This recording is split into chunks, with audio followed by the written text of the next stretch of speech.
A kindly-looking old woman is carrying groceries into her home. When she closes the door, a crack forms in the wall, and a tile slides down off her roof, crashing to the ground and shattering. The next day, the local builder seems confused. He just fixed a similar problem a week ago at another house, and another the week before that. He'll patch this crack just like he did before and repair the roof, but as he does so, he can't help but think he'll be at another house with the same problem soon. Old people are like this sometimes, though, breaking things on purpose to get someone to come visit them. Oh well, as long as the money is right, he'll keep doing the repairs. That evening, the old woman is in bed when she's woken up by something falling onto her face. A crack is opened in the ceiling right above her bed, and plaster is falling on her. What is happening to this house? She would have to call the builder again in the morning and let him know that it was getting worse. She gets up to clean the plaster dust off her face, but stops halfway to the door. Was that a noise she heard? It sounded like it was coming from downstairs. Another noise. She definitely heard something. Is someone in her home? "Hello?" she cries out. "Whoever you are, you better go. My husband is going to be home any moment, and he won't be happy." The noises seem to have stopped. Maybe she was imagining things. Who would rob a poor old woman, after all? She didn't have anything worth taking. She still needs to wash the plaster off her face, though. She listens for a moment, and when she doesn't hear anything else, she opens the bedroom door and screams. The next day, a child stands in front of the house with a look of shock. Was there an earthquake? How could a house end up like this? They ring the doorbell, but there's no answer. They knock on the door and are surprised to find that the door is open. "Grandma?" the child cries into the quiet house. No response. The child enters and looks around. The house is a mess. Chunks of plaster have fallen off the walls and ceiling. Shelves have fallen over, spilling their contents. And there's broken glass from shattered light bulbs everywhere. The boy looks up the stairs and can see that his grandmother's bedroom door is open and the light is on. "Grandma, are you up there?" Still no response. The child nervously starts up the stairs, gripping the railing tight. They quietly make their way to the bedroom and step into the sliver of light coming from the cracked door. The child pushes the door open to find their grandmother on the floor. Only, it isn't their grandmother. Whatever this is looks like their grandmother, but like she has been stretched and twisted, her body bent at angles where no joints exist. The child is paralyzed with fear, unable to do anything but stare. But the nightmare isn't over yet, because their grandmother is still alive. Sadly, reports like these are all too common in this small town that is plagued by attacks from SCP-783, also known as the Crooked Man. SCP-783 is an extremely dangerous anomalous creature that is currently plaguing the population of Tembe, a small rural village in Oxfordshire, England. Every 12 years during the fall and winter months, SCP-783 will engage in a period of hostile behavior that lasts for roughly 70 days, during which time it will target and attack people who are indoors and alone after sunset. Those targeted by SCP-783 will find that the building they are in rapidly deteriorates, causing damage and creating structural integrity issues. These often appear as cracks on the outside of the building that lead to the buildings taking on a crooked appearance. Unfortunately, while the SCP Foundation is aware of both the location and the periods within which SCP-783 operates, it has so far been unable to prevent any attacks. Additionally, the Foundation has yet to be able to produce either an image or even a physical description of SCP-783 due to the effect it has on recording equipment. Cameras set up to capture the anomaly produce only distorted or corrupted footage, leaving its appearance a mystery. Victims targeted by SCP-783 meet a fate that is, in many ways, worse than death. Their bodies will experience extreme deformations, as their bones suffer dozens of fractures and are stretched and twisted in various unnatural directions. They are then healed by the rapid generation of cartilage and the growth of extra skin to cover the new elongated limbs, leaving the victims a malformed knot of gnarled extremities. Some of the cases are quite severe, with one victim having just their forearm extended to over 2.4 meters, and another who was left stretched to 12.5 meters in height. Despite the gruesome injuries suffered, The majority of victims are still alive following the attacks, though they will more often than not be left completely paralyzed, in a persistent vegetative state, or both. 27 victims of SCP-783 are currently being held in a long-term care facility within a wing of a local hospital that was requisitioned by the Foundation specifically for the care and treatment of 783 victims. Like many of the anomalies that the SCP Foundation investigates and contains, many of the residents of Tembe appear to have some awareness of the Crooked Man, and the anomaly has become something of a local boogeyman. Researchers have even documented local school children singing a nursery rhyme that appears connected and may even explain the origins of the creature. It goes, "There lived a crooked man who made a crooked deal. He kept a crooked cane and his catch in crooked creel. He stole a crooked child who cried a crooked squeal, and that crooked little man was broken on the wheel." A month before a recent SCP-783 period of activity was to begin, a Class D personnel, D-209, was sent to live in a Foundation-owned home in the village. Audio and video recording equipment was set up throughout the house in case the D-Class was targeted, in the hopes that some information could be gleaned should something take place. 43 days after he began living in the house, something finally did. One evening while in bed reading a book, D-209 heard noises on the ground floor of the home. Cameras on the first floor experienced corruption and showed only a distortion moving through the house. When D-209 attempted to leave the bedroom and escape the home, they immediately encountered SCP-783. During a period of time that lasted roughly 5 hours, their bones were broken numerous times and reset over and over, leaving D-209 a twisted mass of flesh and bone.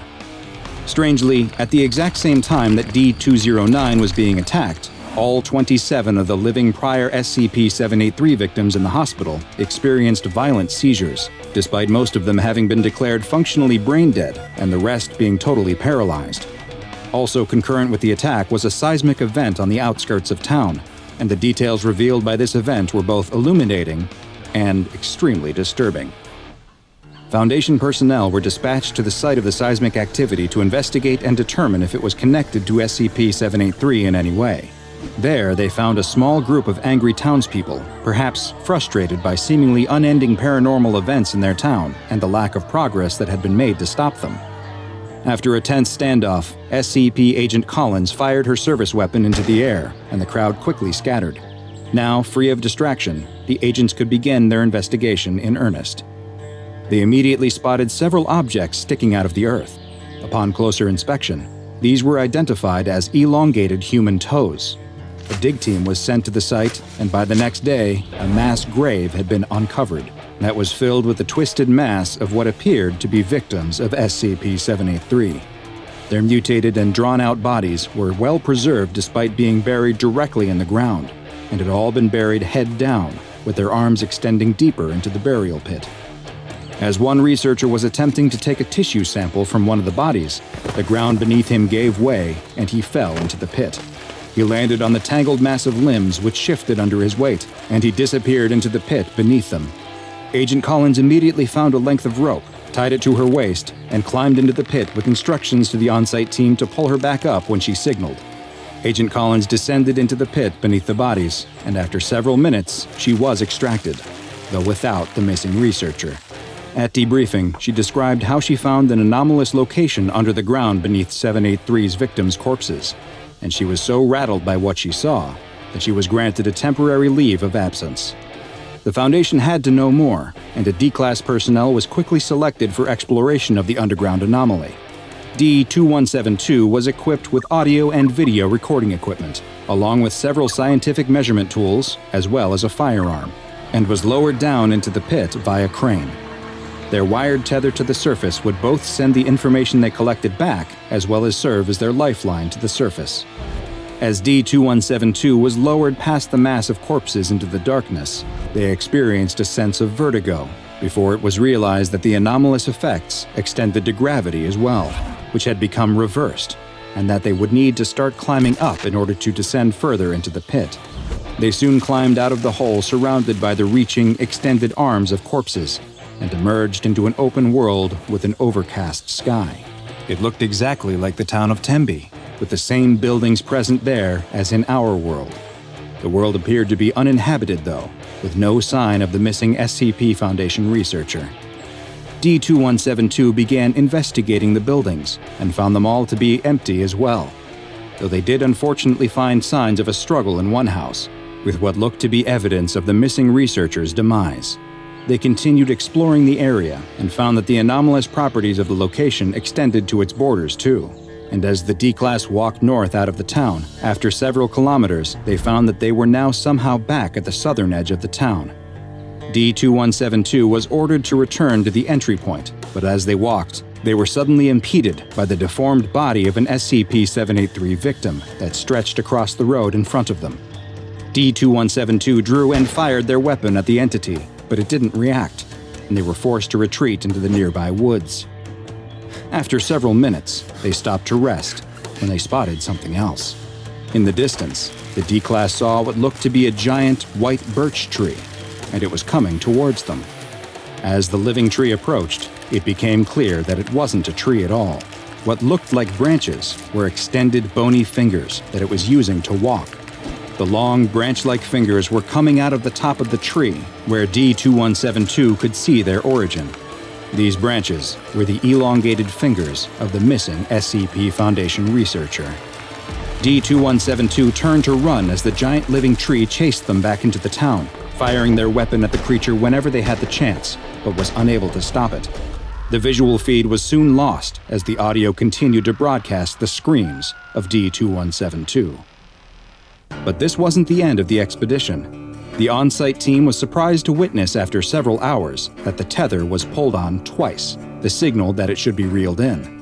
A medical team was sent to the site, since it was assumed that D2172 would need immediate care, and the team began reeling in the line.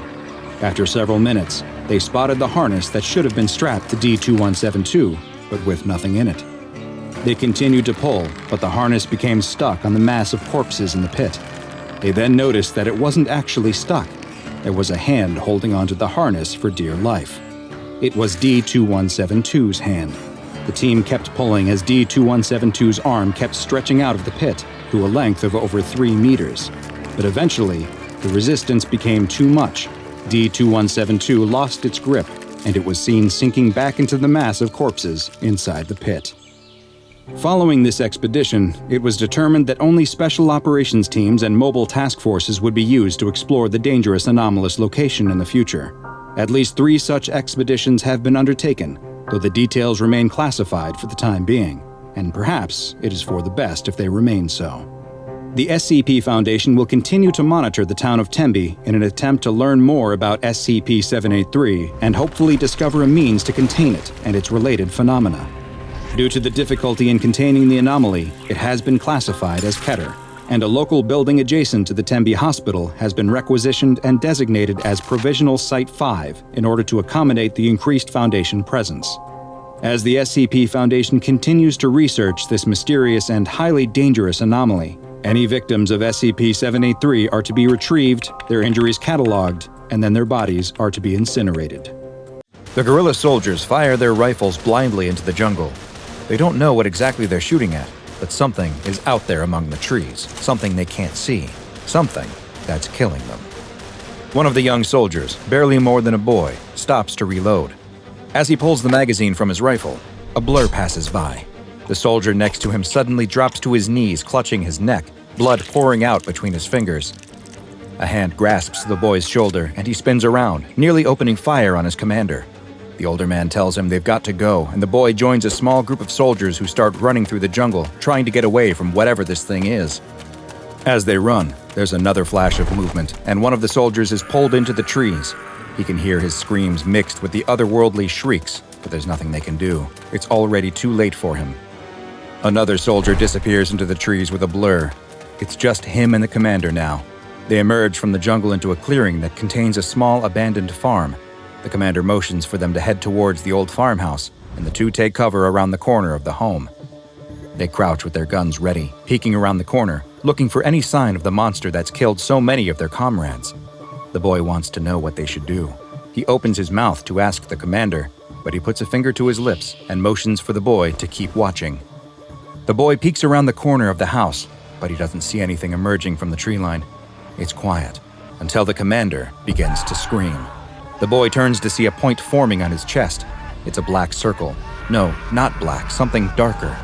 It's like it is the absence of any and all light. The commander screams louder as the point of darkness grows. The commander's screams fade out, even as it looks like he continues to yell. The boy watches as the commander seems to be collapsing in, sucked into the dark orb in his chest. The commander's body folds in on itself, growing smaller and smaller, until it disappears completely into the black hole, which vanishes along with him. The boy doesn't know what he just saw, but he doesn't have time to think, because emerging from the forest is the creature. The boy has never seen anything like it, and runs into the farmhouse. He locks the door and pushes the old kitchen table in front of it, trying to barricade it as best he can. He looks around and spots a bed against the wall. It's the best hiding spot he can find, so he runs and slides under the bed, pulling himself as close to the wall as he can. The boy watches and waits, unsure of what he should do. It's quiet.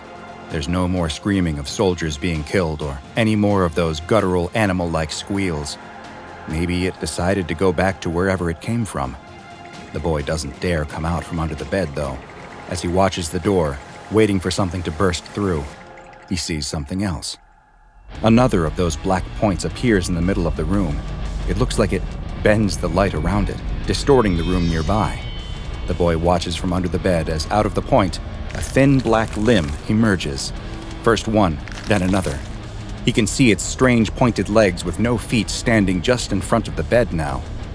With a high-pitched cry, the creature effortlessly tosses the bed aside. The boy is left exposed, cowering against the wall. The creature screams, opening its wide mouth that seems to split its eyeless face in two, revealing 2 rows of jagged teeth. The boy screams back, crying in fear, and sees that the creature isn't eyeless after all. Inside its grotesque mouth, a milky blue ball appears. There's no iris, but the boy knows whatever this thing is, it's looking at him. The boy feels his chest grow tight. He looks down to see that one of the black points is forming on his chest. He can feel himself being squeezed and crushed, pulled down into this singular point. All noises, including his screams, disappear as he is pulled into this soundless void. But then he hears something again.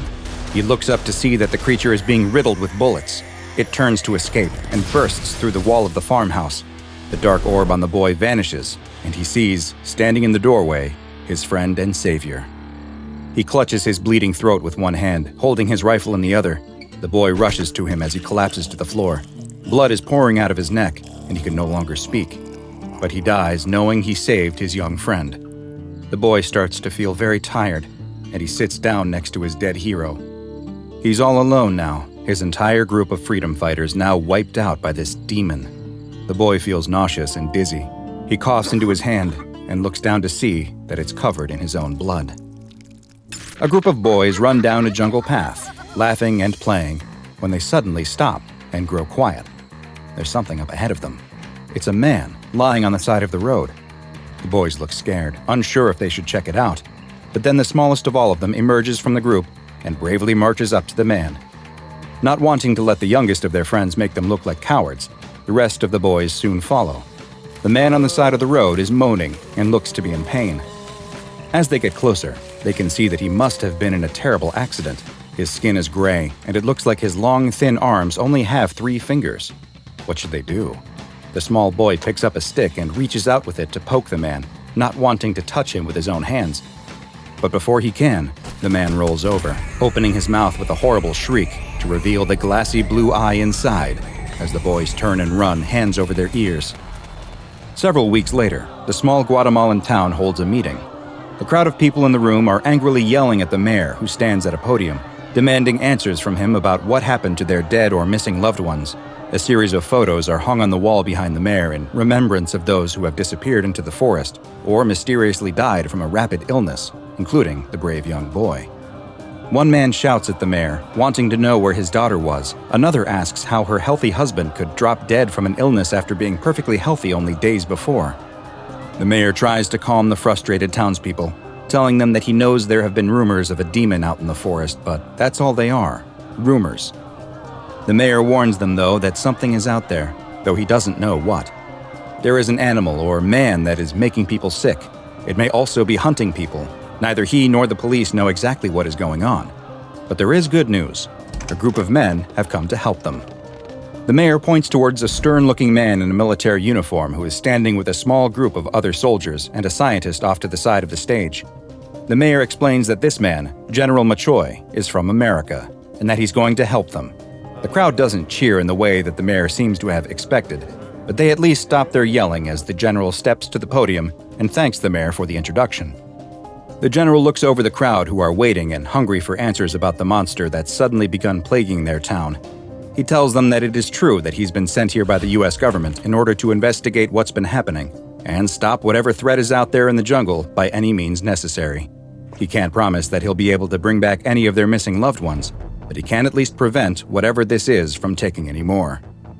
He then gestures to the rest of his group and tells the crowd that the men he has brought with him have been specially trained to deal with this exact type of situation, and that they don't need to worry any longer. The only thing everyone needs to do is stay out of their way, and all will be taken care of. With that, he walks off the stage as the crowd erupts into more shouting. General Machoy stops at the scientists waiting next to the stage. "Well, Dr. Ketter, what do you think?" The scientist adjusts his glasses and answers, "This is what we've been preparing for. The overseers kept telling us this day would come. It looks like it finally has." The group of soldiers led by General Machoy make their way through the dense forest. Dr. Ketter is just ahead of them, using a Geiger counter to follow the creature, the audible clicks of the radioactive entity telling him which way it came. They track the source of the radiation to a clearing in the jungle where a small village once stood. Most of the buildings are overgrown with plants and thick vines, but with it growing dark, this seems as safe a place as they will find to make their camp for the night. The soldiers fan out to search what's left of the town as Dr. Ketter continues looking around for where the radioactive trail might lead them next. As General Machoy is checking out one of the many dark old buildings, one of the older soldiers cries out, "Hey General, it looks like this generator still works." With the sound of an old diesel motor coming to life, lights in the village suddenly flicker on. They now have fortifications and light. Though he'd never admit it, General Machoy was feeling nervous about spending the night in the jungle, but now at least some of those nerves were being washed away by the old flickering yellow lights. Later that night, the general is questioning Dr. Ketter on where the creature went. Dr. Ketter is confused, though. His readings showed high traces of radiation leading into this village. The creature came here, he was sure of it, but now he can't figure out where it went. It's as if it came into the village and then simply vanished. Outside, one of the soldiers on watch tells the rest of the group who are sitting around a fire to shut up, that he thinks he saw something in the woods. Everyone immediately springs into action, taking defensive positions and aiming their rifles into the dark tree line. "There it is again," he says, as a flash of darkness moves just beyond the clearing. "No, it's over here," says another soldier on the opposite side. How could the creature be moving so fast around them? Are there multiple of whatever this is out there? The soldiers form a circle to make sure that the thing can't get behind them. What they can't see is the point of darkness forming behind all of their backs, and the thin, pointed legs stepping out of it. The general's radio comes to life. "I think we've got something out here, But his message is cut off by screams and the sound of gunfire. General Machoy tells Dr. Ketter to stay inside and runs out of the building, where he finally gets a glimpse of the demon that they've been tracking. The tall, thin creature is massacring his squad. It dashes between them at an inhuman speed, using its three-fingered hands to rip the limbs off of some soldiers and slash at others with its razor-sharp claws, opening up their necks or disemboweling them before moving on to the next. The general fires his rifle at the creature and misses, but it's enough to get it to retreat. General Machoy runs back inside the building where Dr. Ketter is waiting. "What was it? What did you see out there?" The general doesn't know how to begin describing the monster that just killed all of his men. It's like nothing he's ever seen before, and something that no amount of training could prepare him for. As the two men ponder what to do next, the Geiger counter on the table suddenly starts to click, softly at first, but then more and more, as if a huge amount of radiation has suddenly flooded the room. The general grabs the doctor and drags him out, leaping out of the building just before it collapses in on itself, disappearing into the micro-singularity that formed inside. The two men look up to see it standing right in front of them, its huge mouth open to reveal its glassy blue eye. "Look out!" Dr. Ketter cries, but he isn't talking about the demon as he and the general roll to the side, just avoiding the power line that has been cut loose by the destroyed building. The power line hits the ground and immediately begins to spark, sending out bright pulses of white electrical light. The creature cries out with a gut-wrenching scream and collapses to the ground, huddling up into a ball as it tries to cover up its mouth with its thin arms. "Is it the electricity?" the general asks, confused about what suddenly stopped the killer's rampage. But Dr. Ketter realizes it isn't the sparking power line that the creature has been immobilized by, it's the flashing lights. The general doesn't wait for his answer, though, and fires the weighted net from his gun, trapping the howling creature. Dr. Ketter examines the creature at the Field Research Center that has been set up several miles from the village. A strobe light has been affixed to the inside of the creature's cage, but even when the doctor turns the light off, the grayish-brown skinned entity still remains curled up in a ball on the floor. The doctor wonders if perhaps the creature is hungry, but it shows no interest in any of the various meats, fruits, and vegetables they've presented to it. The doctor stands in the doorway of the tent that has been set up to house the creature's cage and gives an update to General Machoy, who is anxious to get the creature moved to the United States and a more secure containment environment. Dr. Ketter stresses that he fears the journey might kill this creature, though, and put an end to the incredible research and testing they can perform on this amazing living specimen. The general turns to leave, but stops to salute the body of one of his soldiers being carried by on a stretcher. Dr. Ketter himself turns to go back to his research when he notices something. The creature's mouth is ever so slightly open. Dr. Ketter has yet another idea. That night, Dr. Ketter enters the temporary morgue and takes a severed arm from one of the dead soldiers. Back in the research tent, he presents the arm to the creature, sliding it through the cage bars. The creature doesn't react, but Dr. Ketter continues to watch and wait. After a time, the creature finally stirs. It's the first time he has seen it move since it was captured. The creature reaches out with its long three-fingered hand and grabs the arm before starting to feed on it. "You like that, don't you?" Dr. Ketter asks, and, bizarrely, the creature seems to respond, giving an almost baby-like coo.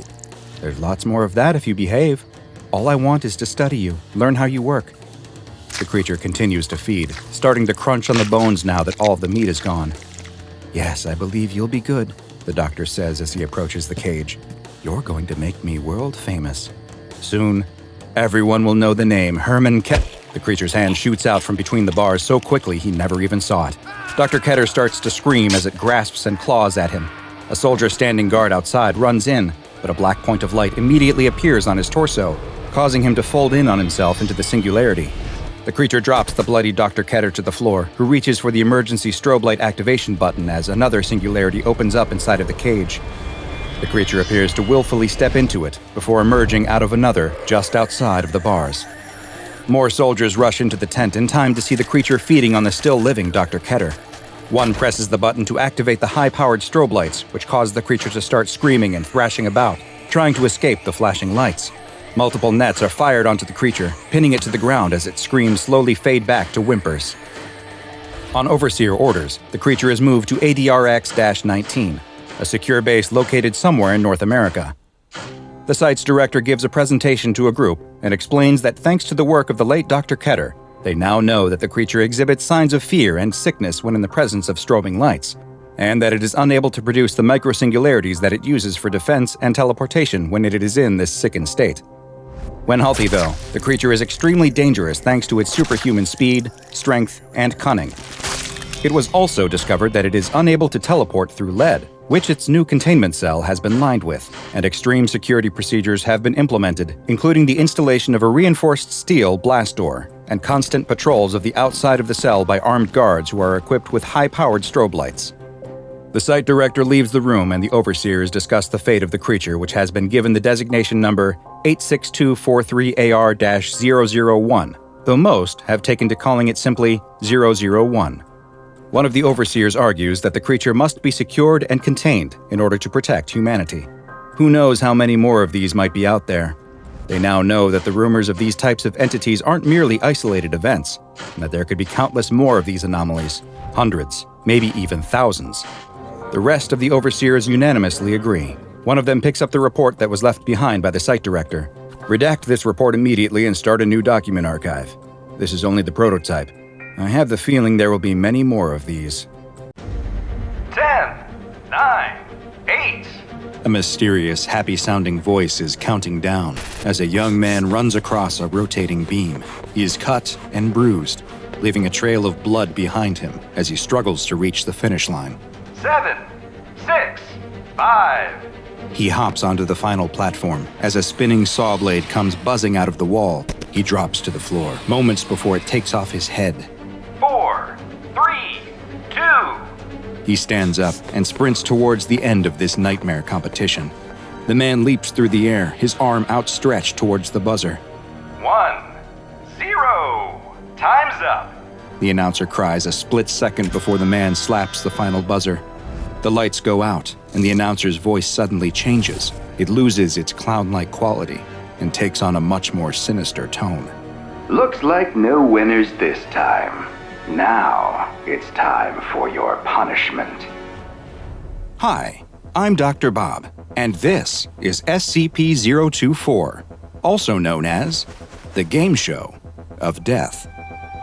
SCP-024 is an abandoned soundstage, which is a hangar-like structure that's normally used for the production of film and television projects.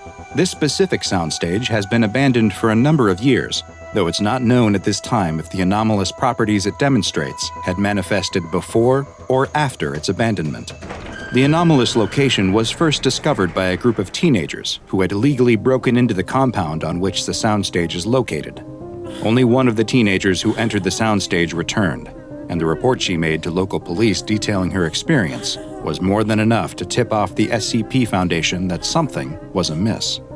The Foundation immediately began mobilizing agents, and once the site was secured, a number of test groups were sent into SCP-024 to learn more about what was happening inside. From those groups, we now know that upon entering SCP-024, visitors are greeted by an announcer who is so far yet to be seen or otherwise identified. The announcer communicates with the visitors via an intercom system and will listen and respond back to visitors as well. The announcer refers to those who enter SCP-024 as contestants and informs them that they will be participating in a game show with the opportunity to win fabulous prizes. The contestants are given fair warning, though, that the game will be extremely dangerous and that only winners will be allowed to leave. At this point, the contestants are presented with the choice of whether to participate or not. Those who decline the offered terms are immediately expelled from SCP-024, and their re-entry is blocked by an invisible barrier. Those who choose to stay are then led further into the soundstage, to where they will participate in the actual game. The specific aesthetics and composition of the game changes with each new group of contestants, but the essence always remains the same. A long and elaborate obstacle course that must be navigated through. The precise rules also vary, with some games only allowing for a single winner, while others encourage the players to work together and form teams. The obstacles can range from relatively easy and safe challenges to life-threatening tests of skill. As the contestants make their way through the unusual obstacle course, the announcer will continually talk to them, giving them updates on other contestants, advice on how to progress, adjusting rules on the fly, or even conversing with the contestant directly. As the game goes on, the obstacles become more and more deadly and difficult to overcome. This has led to the not-so-rare occurrence of there being no winners, with the entire pool of contestants having been killed or otherwise incapacitated by the various challenges. In these instances, the announcer will express his disappointment at there not being a winner, and SCP-024 appears to shut down, going dark until another group of contestants enter. Before beginning the game, the contestants are briefed on a number of rules, such as no assaulting the other contestants and no deliberate bypassing of obstacles. In the event that a rule is broken, the announcer will call out the offending contestant, and they are forcefully removed from the game by the studio guardians, who act as the physical enforcers of SCP-024's rules. The studio guardians can suddenly appear and disappear from anywhere inside SCP-024. Their exact look varies based on the theme of the obstacle course, but they always maintain a humanoid appearance, exhibit superhuman strength, and wear a mask or headgear that fully hides their face. Strangely, winners of the game have later reported that while inside the game, the studio guardians appear only as gigantic, shadowy figures that would engulf offending contestants and then disappear. Should one or more persons complete the obstacle course and abide by the rules that were set out by the announcer, they are declared to be the winner and the recipient of a grand prize. Prizes have included cash, electronics, cars, collectibles, and even fully paid vacations to a variety of cities and countries. The type of prize awarded seems to be completely random, and examination of the prizes collected has shown them all to be genuine, with no unusual characteristics or anomalous properties. Those who did not complete the obstacle course are announced to be losers, and the lights within SCP-024 are then switched off. The winners will find themselves outside the soundstage with their prize, while the losers are never seen or heard from again. Attempts to track where the losers go or what happens to them have all failed. GPS locator beacons placed on test groups lost their signals as soon as the game ended, and it is unknown whether this is because they were destroyed or because they were taken somewhere that blocked the signals. Perhaps the strangest aspect of SCP-024 is what happens after the game show has ended. Outside of the soundstage is a mailbox, and following the completion of a game, whether a winner was crowned or not, a VHS tape or DVD containing a recording of the entire game will appear. This is despite winners claiming to not see any cameras present while inside. Even more bizarre is the studio audience that can be seen on the recording watching the game and cheering on the contestants. Just like the cameras, winners have reported that there was no one present but the other contestants while they were inside SCP-024. The announcer also remains a mystery. During a test group which consisted solely of a Foundation researcher who conversed with the announcer, it became clear that it is both sentient and aware of events that take place in the outside world. As the researcher was the only contestant present, the announcer did not start the game, and instead engaged in a conversation with the researcher. Most of the topics were centered around pop culture, and it's hypothesized that SCP-024's only means of learning about the outside world may be through television sources, though attempts to test this theory by cutting lines and removing satellite dishes from the soundstage roof have not shown to have an impact on what the announcer knows. When it became clear that the Foundation researcher would be the only contestant at that time, the announcer politely asked them to leave and recommended that they return with additional contestants at a later date. SCP-024's nature means that it can't be moved to a secure location, and it has been classified as Euclid. It has been determined that the best way to safely secure SCP-024 is to conceal its location. 5 identical-looking sound stages have been built around it, and a security perimeter around the complex is maintained at all times. None of the security team members are told which is the real SCP-024, and to further prevent accidental entry, its entrance has been sealed by reinforced blast doors. Only D-Class personnel are now allowed to enter SCP-024 as test groups participating in the competition, and Foundation researchers may only observe remotely. Any attempts by Foundation personnel to enter SCP-024 without prior approval from a Level 4 researcher will lead to immediate apprehension, and termination of the offender has been authorized. In the event that containment is breached, or if the true nature of SCP-024 is compromised, the entire complex is to be immediately destroyed by the specialized demolition charges that are placed throughout the containment area. A group of 3 Class D personnel approach the locked containment chamber. One of them is carrying a bucket and mop, but all 3 of them look jumpy and hesitant to move forward. An SCP Foundation guard walking behind them gives one of them a push forward with the barrel of his gun, and they continue stepping towards the cell door. All 3 of them nervously stare at the heavy, locked metal door. Behind it, the sound of stone scraping against metal can be heard coming from inside. A second guard standing next to the door asks the 3 if they are ready. They don't answer, and the guard starts to laugh. They never are. The guard loudly announces that special containment procedures are beginning now. You know the rules. 2 maintain eye contact at all times while the other cleans. If you have to blink, do it 1 eye at a time, and announce before you close even 1 eye so everyone knows.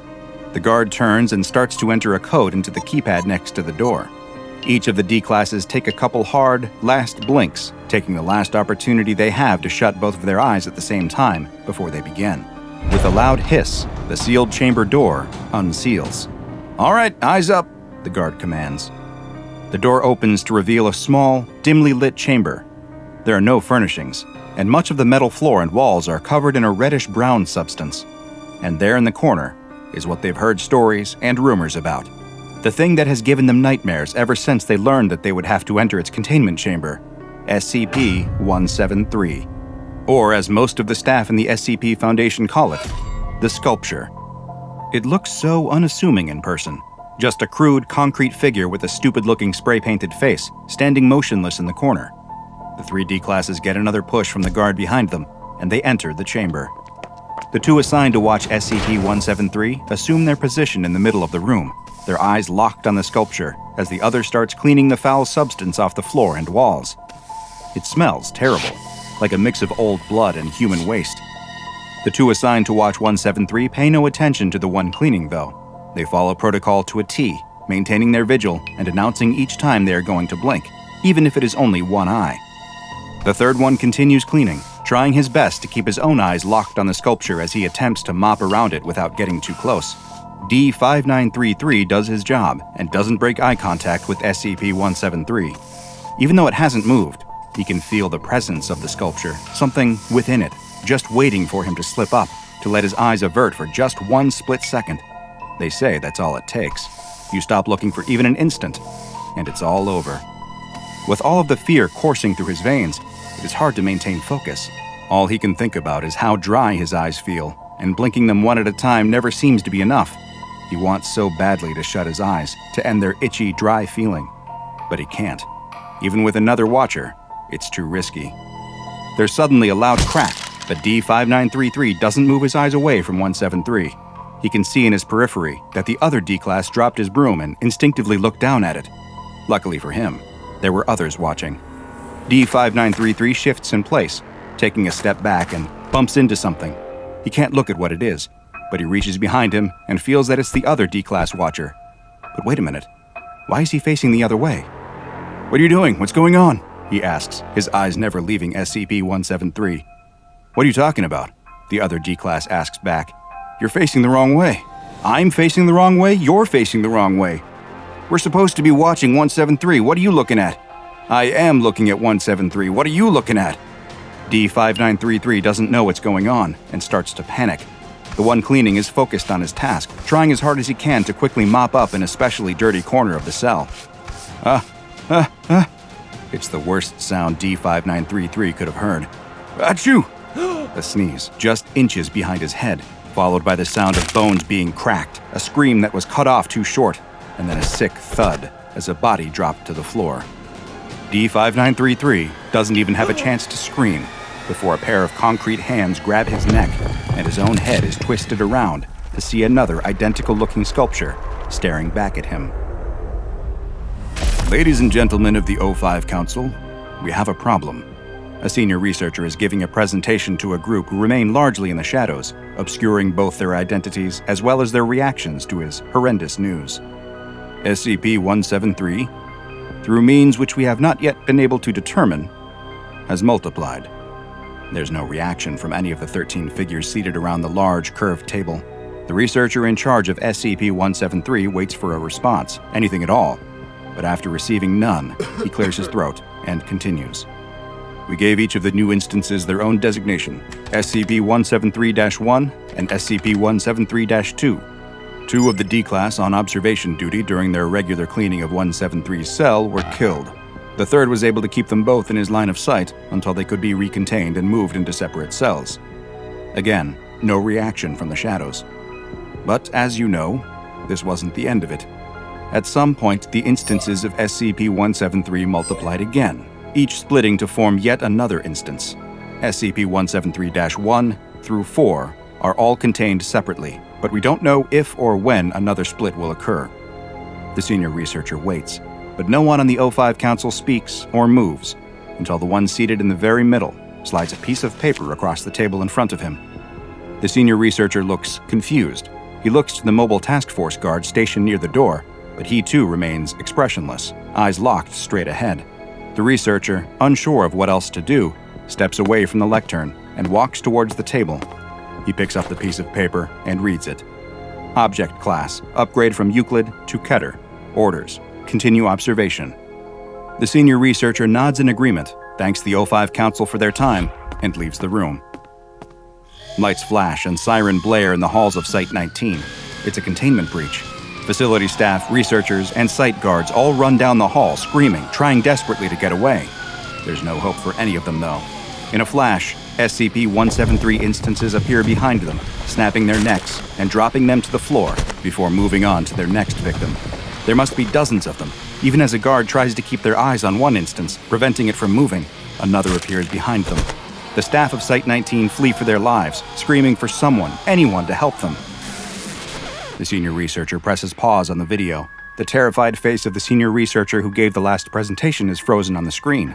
An instance of SCP-173 is directly behind them, its hands wrapped around his neck in the split second before his life was snuffed out. The new researcher giving the presentation looks considerably more frazzled than his predecessor. He explains to the O5 Council that following this horrific containment breach at Site-19, at least 61 instances of SCP-173 are now unaccounted for. It is still unknown how they are replicating, but worryingly, there is evidence that the process may be speeding up. He presses play on a new clip from the security footage, which shows what appears to be multiple instances of 173 working in tandem, some using their bodies to block exits, others creating choke points in the facility corridors. We have theorized that SCP-173, as we are now referring to the collective instances, may possess a form of hive intelligence. It also appears that this intelligence scales with the number of instances that are nearby. This allowed them to implement tactics that thwarted our containment efforts, as they used instances to block our containment teams from being able to pursue others. What you have in front of you is a proposal for revised special containment procedures.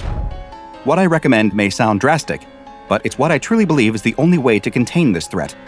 Each of the O5 Council members picks up the folder in front of them, bringing it into the shadows that obscure them. What I propose is that SCP-173 instances no longer be kept in containment cells, but instead placed inside of form-fitting metal containers. We can then use SCP-120 to transport the instances to the Foundation site on the lunar surface. The facility will have to be abandoned, of course. It's too risky to maintain a presence there, but each of the instances will be fitted with a tracking collar to ensure that we will be able to detect if any of them are somehow able to escape. The senior researcher waits. After a time, a paper is once again slid across the table. He approaches and picks it up. He sees that it is the same folder containing the revised Special Containment Procedures proposal. He opens it to find that it has been stamped, approved. Breaking news flashes across the screen. A worried-looking reporter appears as though she didn't have time to do her hair or makeup before rushing on air to deliver this special report. She explains that civilian deaths across North America are now estimated to be more than 500,000 people in the last 48 hours, as these still unidentified creatures continue their deadly rampage across the continent.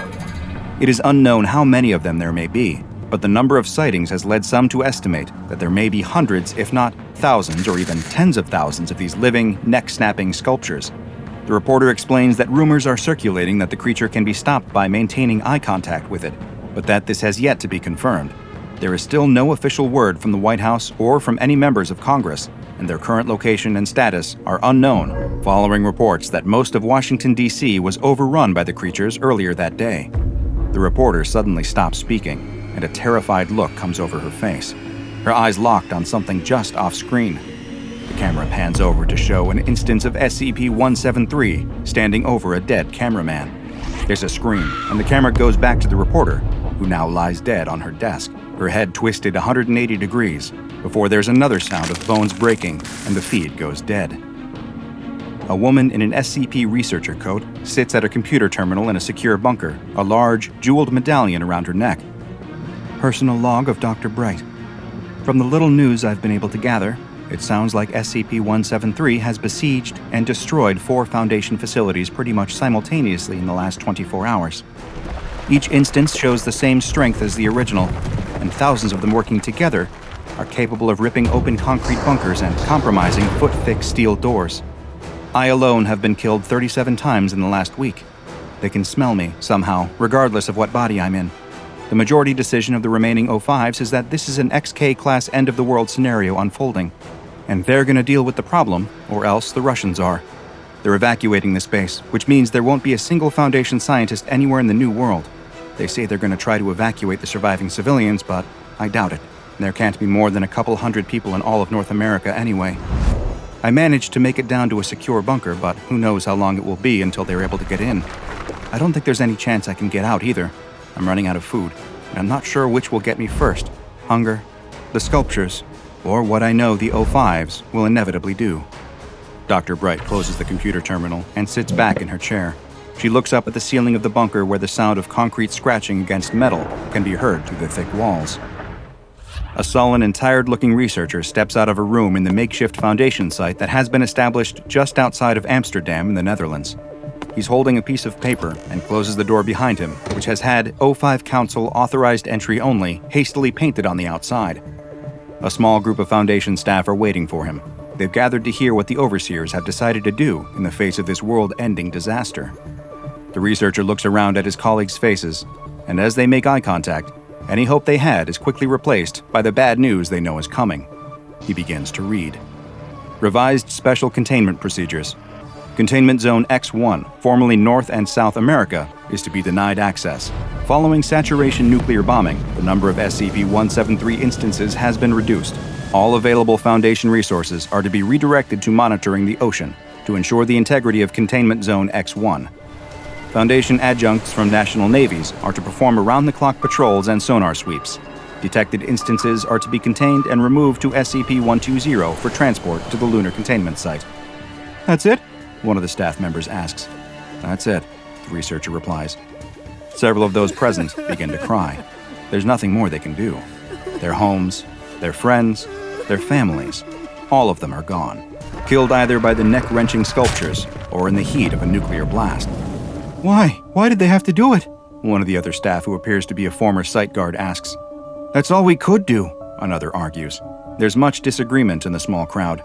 No matter how they feel, though, this was the official order from the O5 Council. Their word is law, especially in a world where all law and order outside of the Foundation has broken down. There really was no other option. All they can do now is hope that the sacrifice of 2 whole continents was enough to keep it contained, that SCP-173 is unable to cross the ocean to Europe, and that they remain safe on this side of the planet. The group grows quiet, mourning the loss of the world they once knew, when the silence is suddenly interrupted by someone running down the hall. It's another researcher, carrying his own piece of paper. He tries to push past the group towards the O5 Council's door, insisting that they let him through, that he has important news that can't wait. What is it? Demands the group. We deserve to know. The group wrestles the paper away from the junior researcher, and it is passed through the group to the same man who read the revised special containment procedures. He quickly reads the report. It's just a couple of lines, and his face goes white. What is it? What does it say? Comes a question from the crowd. A message from the North Atlantic Navy General Command. Verified sighting of SCP-173 in the United Kingdom. Nuclear bombardment authorized and executed. No survivors. SCP-173 has come for them. It's 1 o'clock in the morning on a work night, and the last of the bar hoppers and clubgoers have long since turned in. At the end of the street, the last bar is finally closing down for the night. Or it would, except that the bartender is having trouble getting rid of a customer. Sitting at the bar, an old derelict is demanding yet another drink. The bartender grumbles in annoyance. This derelict is sloppy drunk, and the bartender just wants to go home. Closing time, growls the bartender. Just one more, protests the derelict, shaking his empty glass for emphasis. I've got money. He laughs at his own words, his giggles ending with a loud belch that blows a cloud of aromatic vapor into the bartender's face. That's it. This derelict has been hanging out at this bar causing trouble all night, and the bartender has had enough. Get out of here, says the bartender as he hustles the wobbling derelict out the door. You're done. The derelict creaks and totters as he stumbles out into the street. The night's festivities are really hitting him. It isn't so often that he's got the money to burn, but when he does, he likes to spend it here. The prices are right, and the conversation is minimal, which is just the way that he likes it. The derelict turns around, fire in his eyes. He's raring to fight, and he doesn't care that the bartender is quite a bit larger than he is. Right now, all he can see is red. Don't tell me when I've had enough, he slurs, raising his fists as he prepares to lash out. But the bartender has already slammed the door in his face. Defeated, the derelict turns his back on the closed bar and starts a slow stumble down the street. Stupid bartender, mutters the derelict, turning up his collar against the cold bite of the night air. He wishes that he just had one more drink to warm his stomach against the chill. He's so out of it that he doesn't stop to think that the bartender did him a favor by refusing to fight. There is no way that the derelict would have won that battle. Even if he was in his physical prime, even if the bartender wasn't twice his size, the derelict is in no shape to fight. His vision is blurry and his head is swimming. In fact, he can barely remain upright. If he had any sense, he would probably stumble home and sleep this off. But the night is young, and he's not ready to give up yet. He walks down the street, eyeing every storefront in hopes of finding another bar. Unfortunately, every window has a closed sign in it. He swears under his breath. What a run of bad luck. What's a guy supposed to do in this town, he wonders. Just when he's about to give up hope, he spies something glinting in the reflective halo of a street lamp. He stumbles closer to get a better look, and he can hardly believe his eyes. Finally, his luck is changing. Someone has abandoned a half-empty bottle. "Well, hello there, old friend," says the derelict. He struggles to focus, but the world is spinning.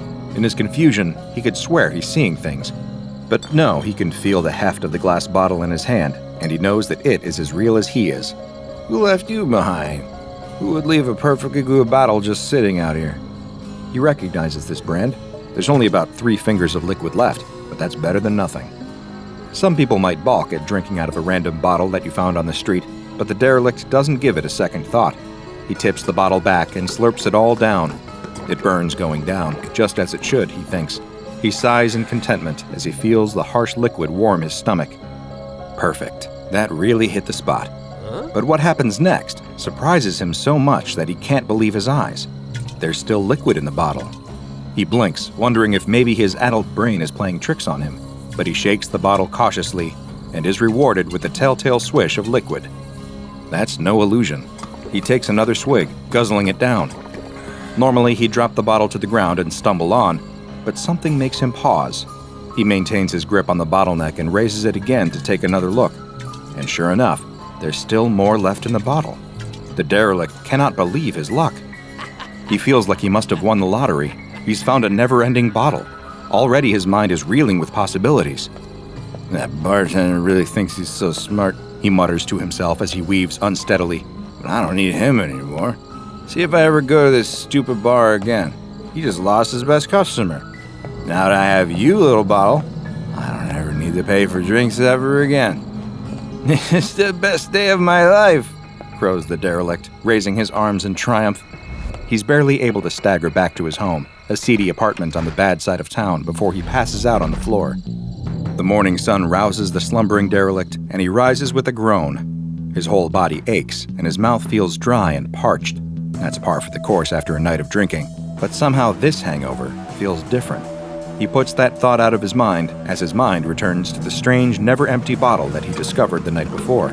It's lying on its side on the floor next to him. He reaches for the mysterious bottle, only to find that, in fact, the previous night was not a dream. The bottle still contains just as much as it did the night before. He can't explain it, but the derelict isn't about to question his good fortune. He lifts himself to his feet and walks slowly into the bathroom. He's feeling a hangover like he's never felt before. His head is pounding and his throat is dry. His tongue feels swollen and sluggish inside his mouth, but he knows how to handle it. A little hair of the dog is all you need to help with the hangover. He takes another gulp from his bottle, but this time it brings little relief. And he notices something else strange too. It's his scalp. The skin on his head has started to itch, and he can't stop scratching. He feels like he's got the world's worst dandruff problem. He should probably take a shower, he thinks.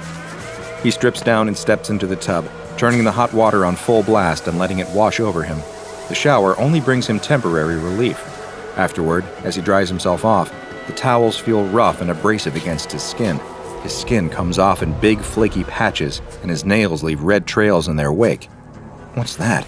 Is that blood? He examines his fingers to see that his nails have grown into ragged, claw-like talons. With a frightened yelp, he bites them off. It's easy to do. Although they look formidable, his fingernails are weak and brittle, almost as if he's dealing with a sudden calcium deficiency.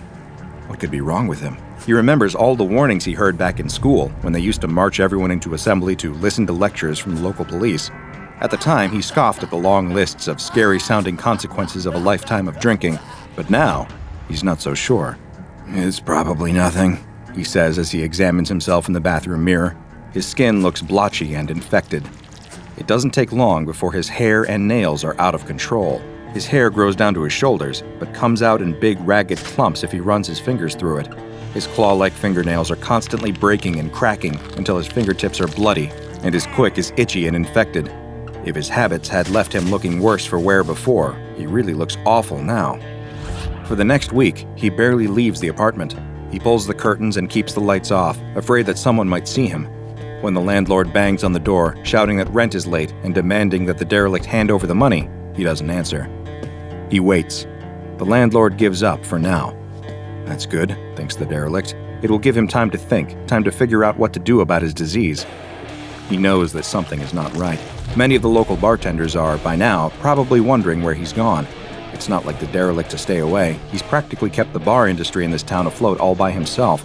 It must be something major indeed to keep him away from his favorite poison. Luckily, he still has the bottomless bottle to comfort him during this trying time. The derelict is certain that he's caught some bad bug, but he thinks that he can wait it out. All he needs to do is make it through the next week, and everything will be fine. Sipping free drinks helps him to pass the time in a pleasant stupor as he waits for his health to return. Unfortunately, things are only going to get worse for him. His hair and fingernails keep growing, to the point that he has trouble lifting the bottle without his twisted nails getting in the way. His dry, flaky skin is changing as well, becoming thick and leathery and hanging off him in great folds like the hide of an elephant or a rhinoceros. His skin continues to grow until the folds flop over his knees and gradually hang lower and lower until they touch the ground. Moving is harder now that he's carrying so much extra weight. He thought at first he just had a nasty bug, but he's clearly picked up some weird skin condition, and even this derelict, sodded as he might be, suspects exactly where he got it. It's got to be that crazy bottomless bottle. He can't think of another reason. Even so, he can't bring himself to part with this little gift from heaven. Even in his darkest hour, a few sips of liquid courage always helps to calm his nerves. He considers lumbering down to the free clinic in hopes that they might be able to cure him or at least tell him what's wrong with his skin. But he thinks better of this option. What if he's got some weird alien parasite that no one has ever seen before? They might lock him away in some government lab or something. No, he reasons, it's better to wait it out. He'll sleep it off, swear off the sauce for a little while, and maybe it'll pass. In desperation, the derelict drags himself across the floor, hoping to at least find some solace away from human contact. He locks himself into his bedroom while he's still able to manipulate the lock on his door. The extra folds of skin are hanging off of his hands and arms, making it hard to do anything. The extra skin is so heavy that he can't walk much carrying all that extra weight. He lies on the floor of his bedroom, away from everything, and hopes that tomorrow, when he wakes up, this will just be a fading dream. The only thing that brings him solace is the never-ending bottle, which, even now in his advanced state of decay, he keeps close by him. After all, he reasons, the damage is already done. What could possibly be the harm in enjoying a nice drink? A week later, his condition has not passed. The landlord is back, and this time he's not taking no for an answer. The landlord isn't supposed to enter his tenant's apartment without permission, but he doesn't care. He uses his own key to unlock the door and go inside. The condition of the apartment is appalling. The furniture is broken, the floor is covered with unidentifiable filth, and there's a rotten stench in the air. The landlord wants to throw up as the full weight of the musty smell hits him in the face. It's as if someone has been living in here without any ventilation, with all the windows firmly closed and sealed. A sudden noise from the bathroom draws his attention. Of course, thinks the landlord, that old bum is hiding in there. He thinks I won't find him. The landlord steals his resolve and heads towards the bathroom, determined to get the money that he feels is owed to him. But what greets him when he steps through the door isn't the derelict anymore. It isn't even human. The creature in the bathroom is a massive pile of ambulatory skin folds. The skin flaps have grown so large and cumbersome that the derelict within can barely move. They sprout all over his body, covering him so that he looks more like some kind of alien sea cucumber now than any human. The landlord stumbles backwards, screaming in terror at the sight, unable to comprehend what he's looking at. Improbably, the creature reacts to the noise, and a ripple of movement spreads across its surface. It starts to move, despite not having any legs. The landlord is so terrified that he doesn't notice the glass bottle that suddenly drops from between the creature's skin folds as it starts to move toward him. The same bottle, still with 3 fingers of liquid inside. How could something like this happen? What parasite or disease did the derelict contract from the miracle bottle he found? Sadly, this never-ending bottle isn't a boon, but a curse, and the man who found it that night became just another victim of what the SCP Foundation has classified as SCP-420. SCP-420 looks like a perfectly ordinary bottle of a certain popular libation, even to the point that it bears the label of a common brand. The bottle always contains a small amount of a mysterious liquid known as SCP-420-1. If this liquid is poured out, SCP-420 will always replenish itself. When SCP-420-1 is potent, it is physically, chemically, and molecularly indistinguishable from ordinary whiskey, although drinking will have an effect far greater than even the strongest liquor. When SCP-420-1 is poured out of SCP-420, though, it undergoes a strange transformation, eventually losing its potency and changing until it is indistinguishable physically, chemically, or molecularly from urine. Consuming potent SCP-420-1 instigates a bizarre physical transformation called SCP-420-2 in 6 stages. In Stage 1, beginning 12 hours after consumption, the subject will start to have difficulty speaking, resulting in slurred speech that is not consistent with normal alcohol inebriation. Their fingernails, toenails, and hair will start to grow at an accelerated rate, but also become brittle and prone to breakage. Nail breakage to the quick often leads to bleeding and infection. The Foundation has had some success in curing SCP-420-2 if it is caught when still in Stage 1, treating it as if it is an aggressive form of cancer with radiation and chemotherapy, as well as a constant intravenous supply of Formula 420A09T-T174B. Victims thus treated have a 73% recovery rate, but a 21% fatality rate. From Phase 2 onward, this protocol can slow the spread of SCP-420-2, but will not stop it entirely. In Stage 2, beginning 1 to 2 weeks after Stage 1, the subject's skin begins to show similar properties to those exhibited by hair and fingernails in Stage 1, becoming dry, brittle, and prone to cracking. As old skin flakes off, the subject's new skin begins to grow at an accelerated rate, eventually forming thick, leathery folds all over the subject's body. Skin flaps growing inside the mouth interfere with speech and eventually render subjects mute, but do not appear to impede breathing or eating. Indeed, subjects in Stage 2 exhibit a renewed interest in eating, possibly because the subject's body requires additional nutrients and calories to build the increasingly heavy armor of thickened, calloused skin. Stage 2 subjects will eat anything that they can get their hands on, and many die after attempting to eat poisonous or inedible objects. In Stage 3, beginning 3 to 6 weeks after Stage 2, nerves in the skin layer grow uncontrollably, but no longer connect to the victim's central nervous system. Genetic testing of the skin in this stage reveals that its DNA has become so mutated that it can no longer be classified as human. It is, in fact, a separate and very inhuman organism that almost acts as a parasite growing from the human host. The skin may develop tumor-like growths, which appear to be analogous to human muscle and secretory cells. Hair and fingernails sprout randomly from the mass of skin. By Stage 4, beginning 3 to 7 days after Stage 3, the skin has become a mass of thick, leathery folds, completely covering the human host to the point that they disappear completely. The skin begins to exhibit random twitching movements, as though it is indeed a living organism finally coming into its own as a life form and testing out its new body. The human subject within the skin continues to eat, although brain scans reveal that they are no longer in control of their mouth. Instead, the skin entity forces the mouth to move by moving the attached skin. Small holes begin to form in the skin, eventually growing into narrow tunnels or throats that lead back to the now trapped body of the helpless subject.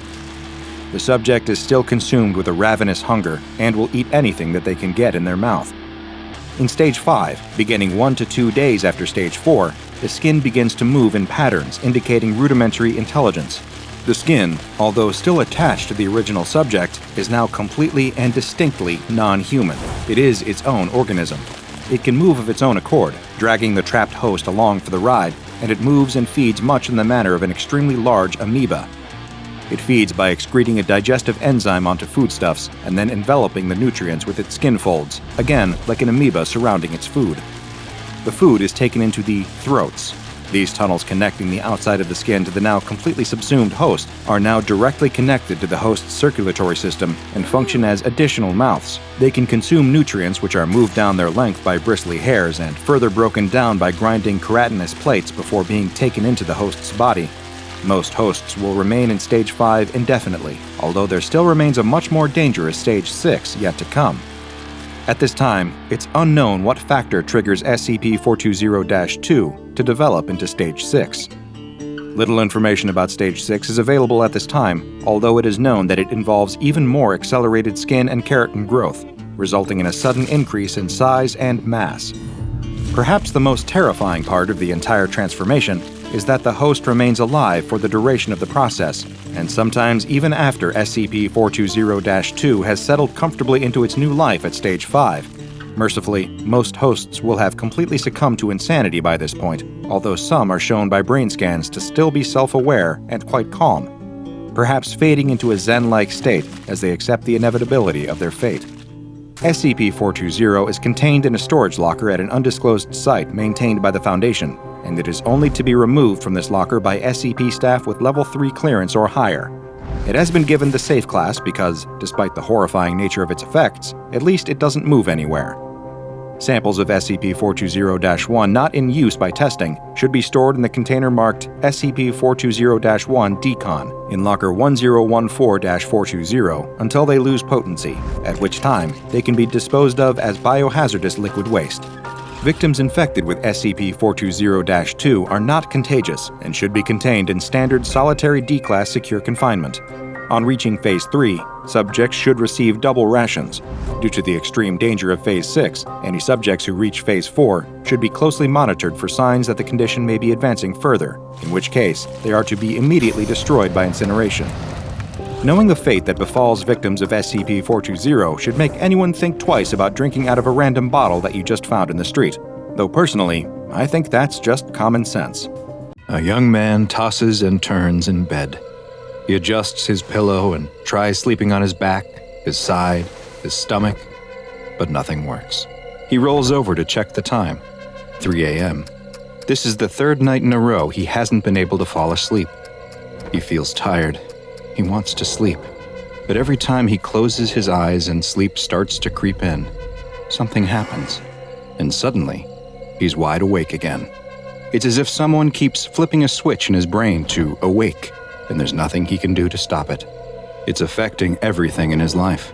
He can't concentrate in class, his work performance goes down the drain. Even his hobbies become completely unenjoyable. All he wants to do is sleep. His friends and family can tell something is wrong. It's as if he has become a different person, and they urge him to go see a doctor. But the doctors tell him there's nothing they can do for him. He's perfectly healthy otherwise. He should try some natural remedies like valerian root and get more exercise. He has no idea how many days he's been awake now. 4, 5, maybe more. At this point, the lack of sleep isn't even the worst part. It's the hallucinations.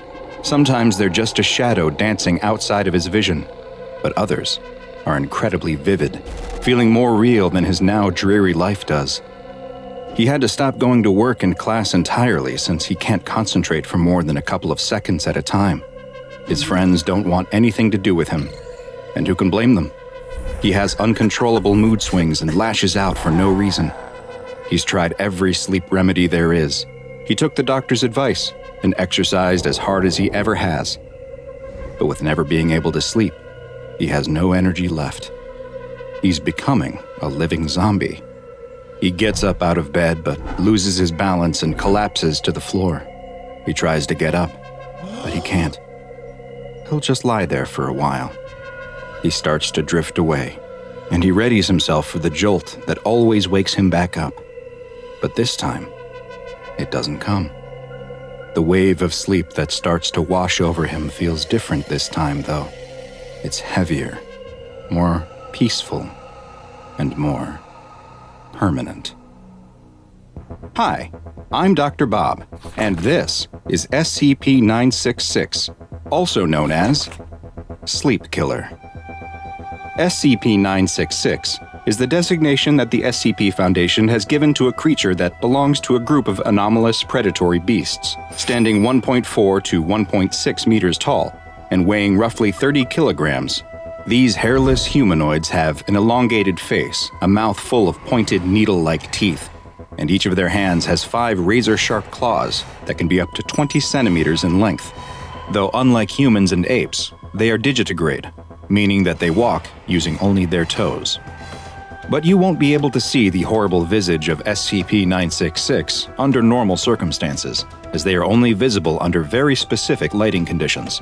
They can only be viewed under light that has a wavelength between roughly 700 and 900 nanometers, which is just at the edge of the light spectrum that's visible to humans, stretching into what's known as infrared light.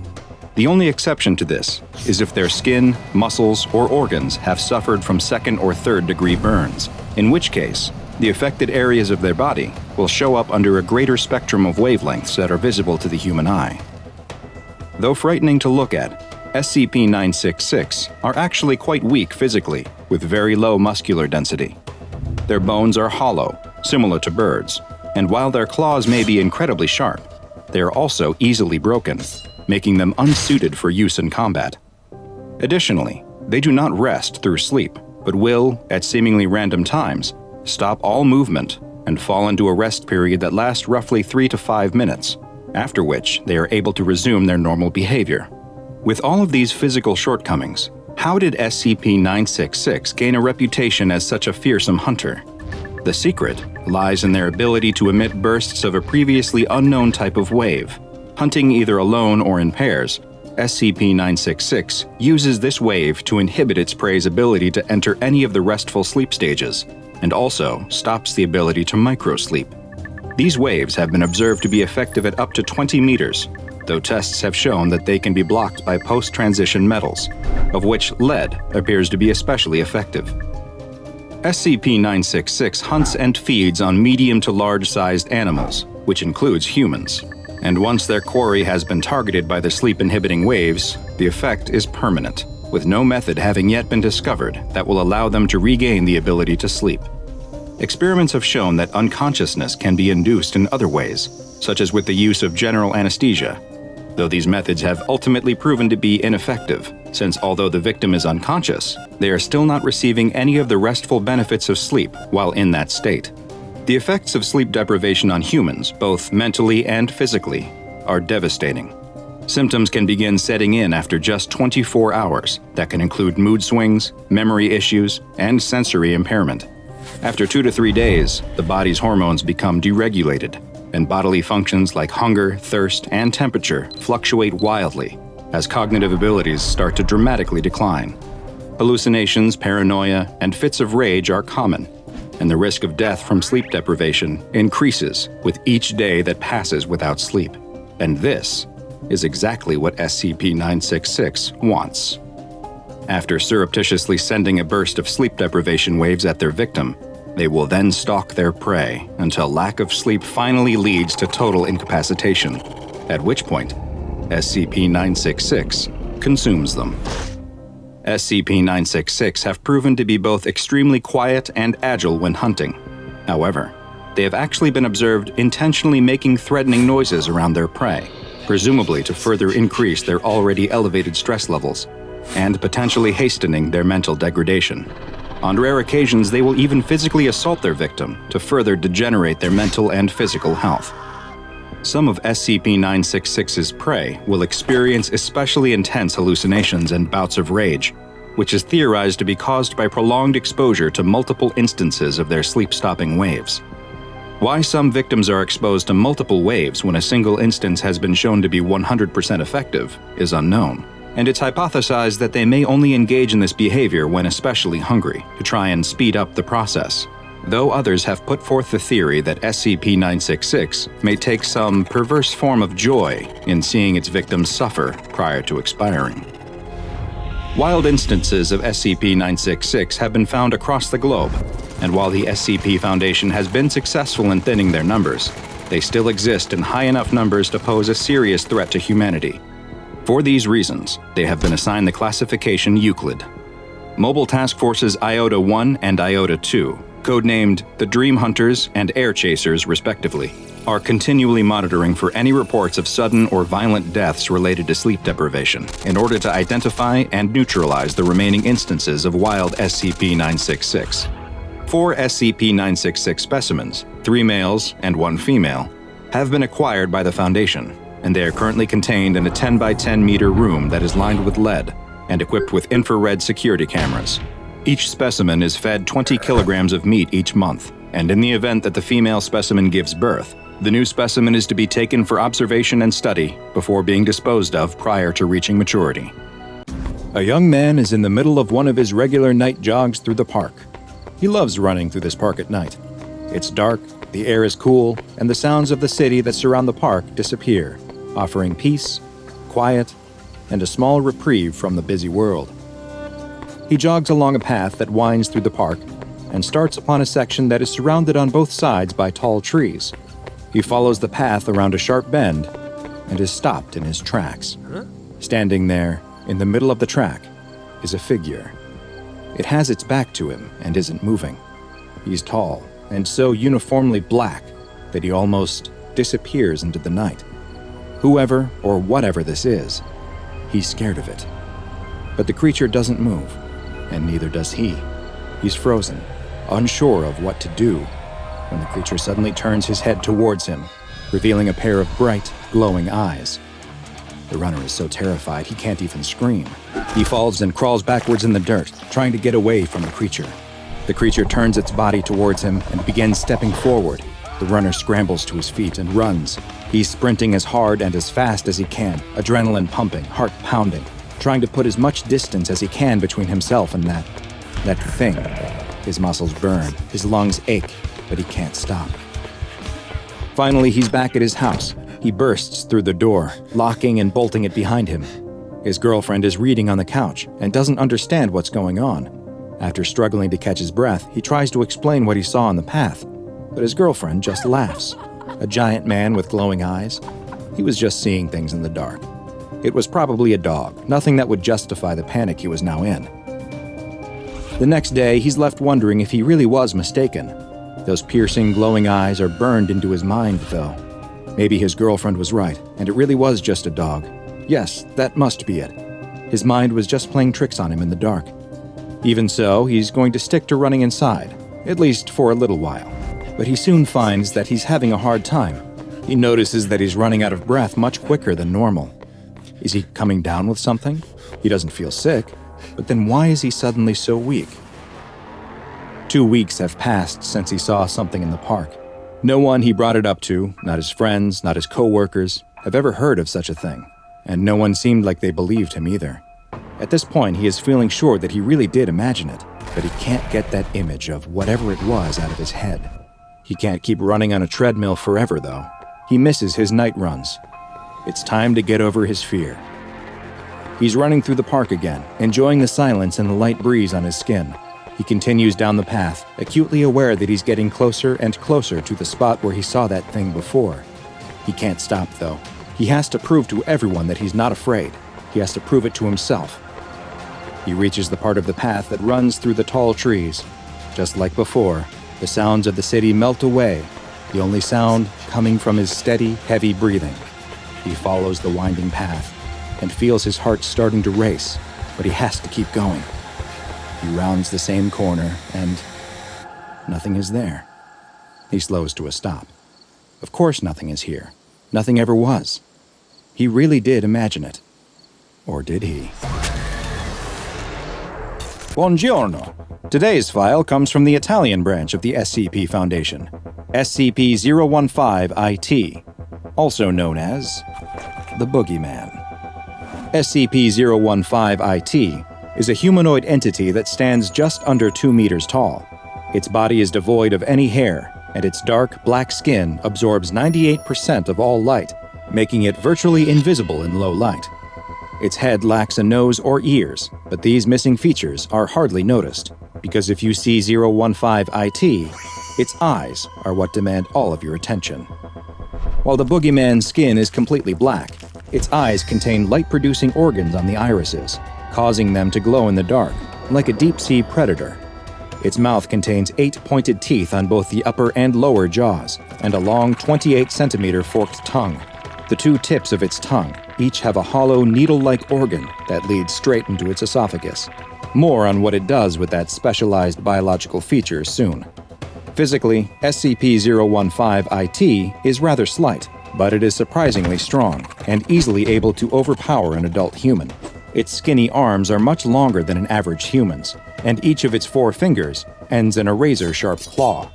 It has also been shown to be quite resistant to physical injuries and possesses the ability to heal wounds and damage to internal organs at a hyper-accelerated rate.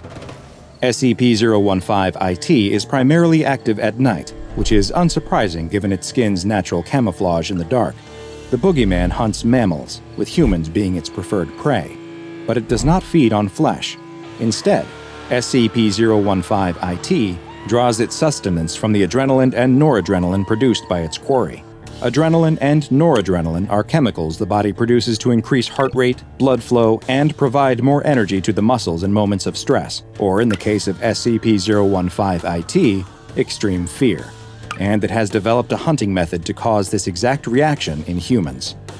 015-IT will usually hide in dark spots, trying to keep out of sight as much as possible as it stalks its next victim. If it has been able to remain unseen, it will wait for a moment when its prey has become distracted, so it can silently approach them. Once close enough, it will leap towards its unaware victim, grab them, and quickly bite them on the side of the torso, near where the adrenal gland is located. It uses its large teeth to anchor its mouth in place, as it uses the needles on its forked tongue to probe into their body. With one needle, it pierces directly into the adrenal gland and begins draining the blood that is now rich with fear-induced adrenaline. At the exact same time, the other needle releases a mild sedative, allowing 015-IT to feed and then depart without risk as the victim remains immobile.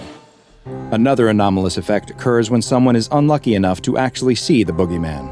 Roughly 2 weeks after observing the creature, the person who saw it will begin experiencing various detrimental mental effects, including hallucinations and panic attacks. Some will also begin to experience physical issues, most often damage to the cardiovascular system. It is unknown why exactly these mental and physical effects occur, but it is theorized that SCP-015-IT may use it as a way to weaken certain prey that it considers too strong or potentially dangerous. In 2011, the boogeyman was actually contained, but not by the SCP Foundation.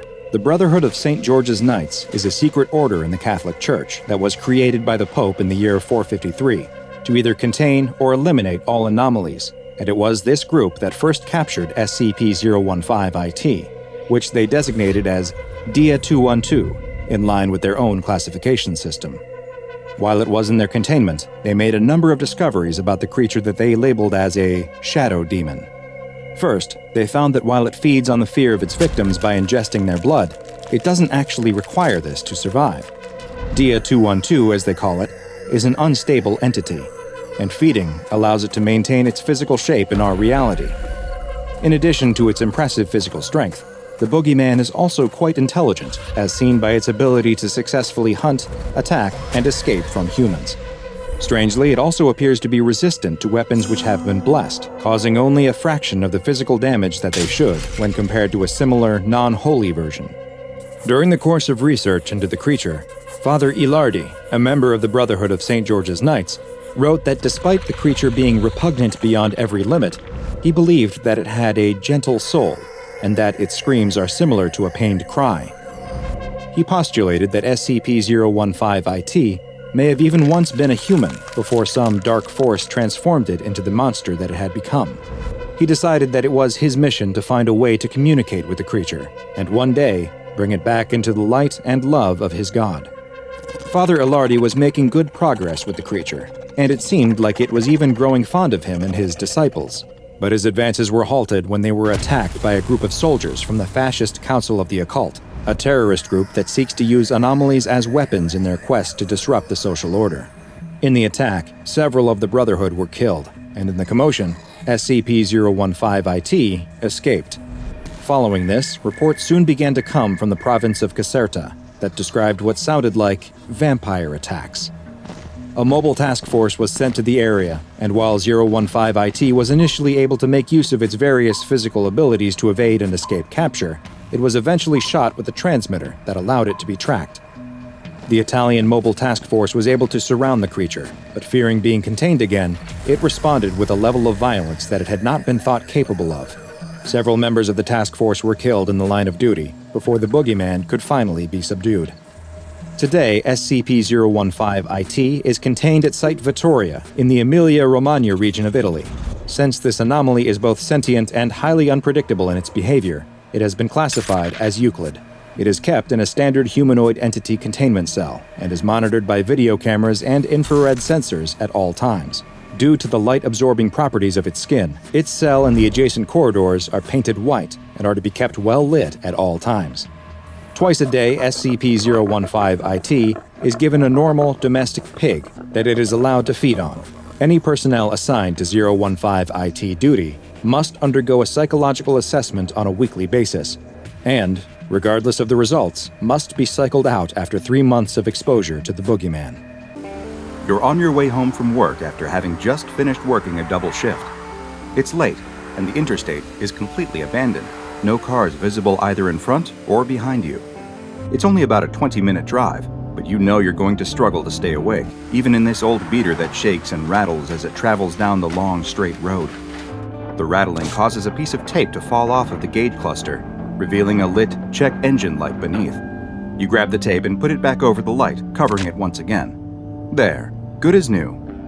You turn on the radio, and it comes to life for just a moment before dying. You slap the radio and it blinks to life for just a second before dying again. You're about to slap it again when you notice lights in your rearview mirror. And more than just a pair of headlights. It's a whole wall of lights. They're getting closer, and quickly too. Before you know it, they look like they're barreling down on you. But then, they suddenly go black, blinking out of existence. Did that trucker just turn off his lights, you think? You have no time to dwell on the thought, because the sound of an explosion suddenly causes you to scream in fright. It sounds like lightning has struck just inches from your car. The inside of your car suddenly lights up with fire and smoke. Has your engine exploded? What's going on? No, it's not coming from you, it's coming from next to you. You don't know where it appeared from, but next to your car is now a massive semi. At least, you think it was a semi. The smoke is so thick it makes you cough, and you quickly can't see. You lose control of the car and slam on the brakes, but you can feel yourself going off the road. As the smoke finally clears up inside of your car, you can see the moon. It's at this moment that you realize you're no longer right side up as the car flips and tumbles through the air. You open your eyes to find that you're still buckled into your seat. You release the seatbelt and drop to the roof of the car. You crawl out to find that your car slid to a stop upside down, several meters from the road. You look around, and far off in the distance, you can see it. The semi that ran you off the road, driving at an almost impossible rate of speed off into the night. You look back at your car, which is completely totaled, and wonder what you're going to do now. It's late the next morning when you finally get back home. The police did not seem to believe your story about the magically appearing semi-truck causing your single-car accident, but they did at least give you a ride back home after administering a sobriety test. You enter your small studio apartment and look around at the sparsely decorated room, wondering how you're going to pay rent next month if you can't get to your job. You go to the fridge and open the door, but there's nothing inside except for a carton of milk that's well past its expiration date. You open it and take a whiff, but this is too far gone even for your state of desperation. You close the fridge and lean on the door, trying to figure out what you're going to do. You're so deep in thought that you barely notice the mail being pushed through the slot in your door. You decide to go pick it up, even though you know it will only be bad news. And you were right. Bills, bills, and more bills. First, second, and final notices. You wonder if you've ever had a piece of good news show up through that slot in your door. What's this, though? The last piece of mail is a battered and folded envelope that looks like it's been used and repurposed many times. It feels thick and heavy, but there's no information on it at all. It's completely blank. You open the envelope, and your eyes light up. Inside is money. It's a stack of crinkled old bills, different denominations, all in a random order, but there's a lot of them. There must be over $1,000 here. And there's something else, too. A note. You unfold the creased and dirty piece of paper to see a simple message that looks like it was hastily written in black crayon. All the note says is, "Sorry about last night. Hope this helps, compadre." You flip the note over and look in the envelope again, but there's nothing else other than the wad of cash. The apology note may have been unsigned, but you weren't the first to receive something like it, and you would be far from the last. The SCP Foundation, though, knows exactly who sent it. This was a message from SCP-3899, also known as the Night Hauler.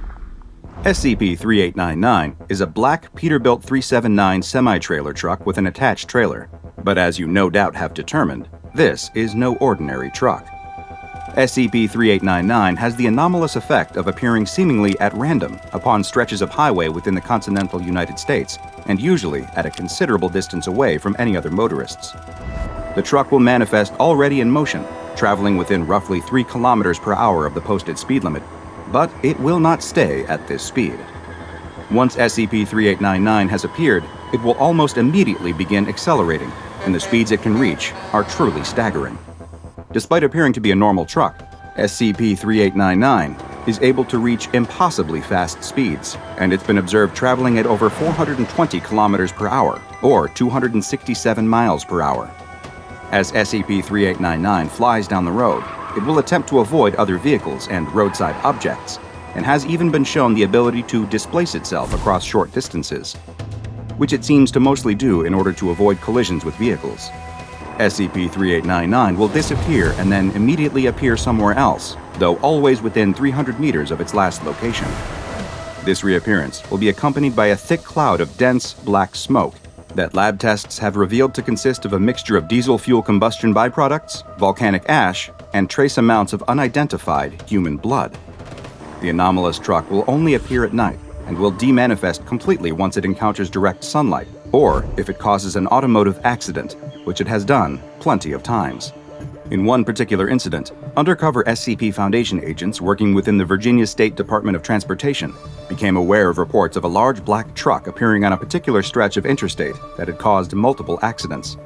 They were able to track down and locate one of the victims of these incidents, a woman named Martha Lewis, who they soon brought in for questioning under the guise of it being a police investigation. The agents questioned Martha on her experience, and she explained her own interaction with the black semi.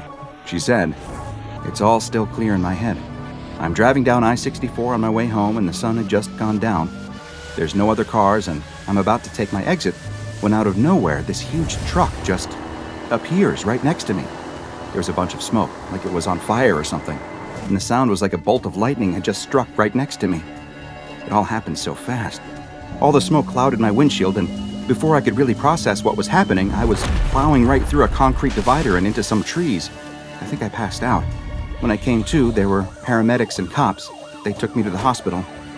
The agents asked if anything happened after that, and she said there was one other odd thing. When she left the hospital and went home, there was a letter waiting for her, but it didn't have a return address. Inside was a large amount of U.S. currency in a random assortment of denominations, with many of the bills appearing wrinkled and worn. There was a note in the envelope too, which read, "I'm sorry, didn't mean no harm. For the damages, get y'all a new rig and drive on." Later Foundation analysis of the document revealed that the note was written with a piece of charcoal on non-anomalous notebook paper. Now you're probably asking yourself the same question that the SCP researchers had. Just who is the driver of SCP-3899 that apparently wrote this odd note and also paid for the damages they caused? The operator of the truck, which has been designated as SCP-3899-1, is a very mysterious figure. Observers who have been able to get a brief glimpse inside of the truck as it moves past them at a rapid speed have described the driver as looking only like a silhouette of a slightly overweight male wearing the type of headwear that is typically referred to as a trucker hat.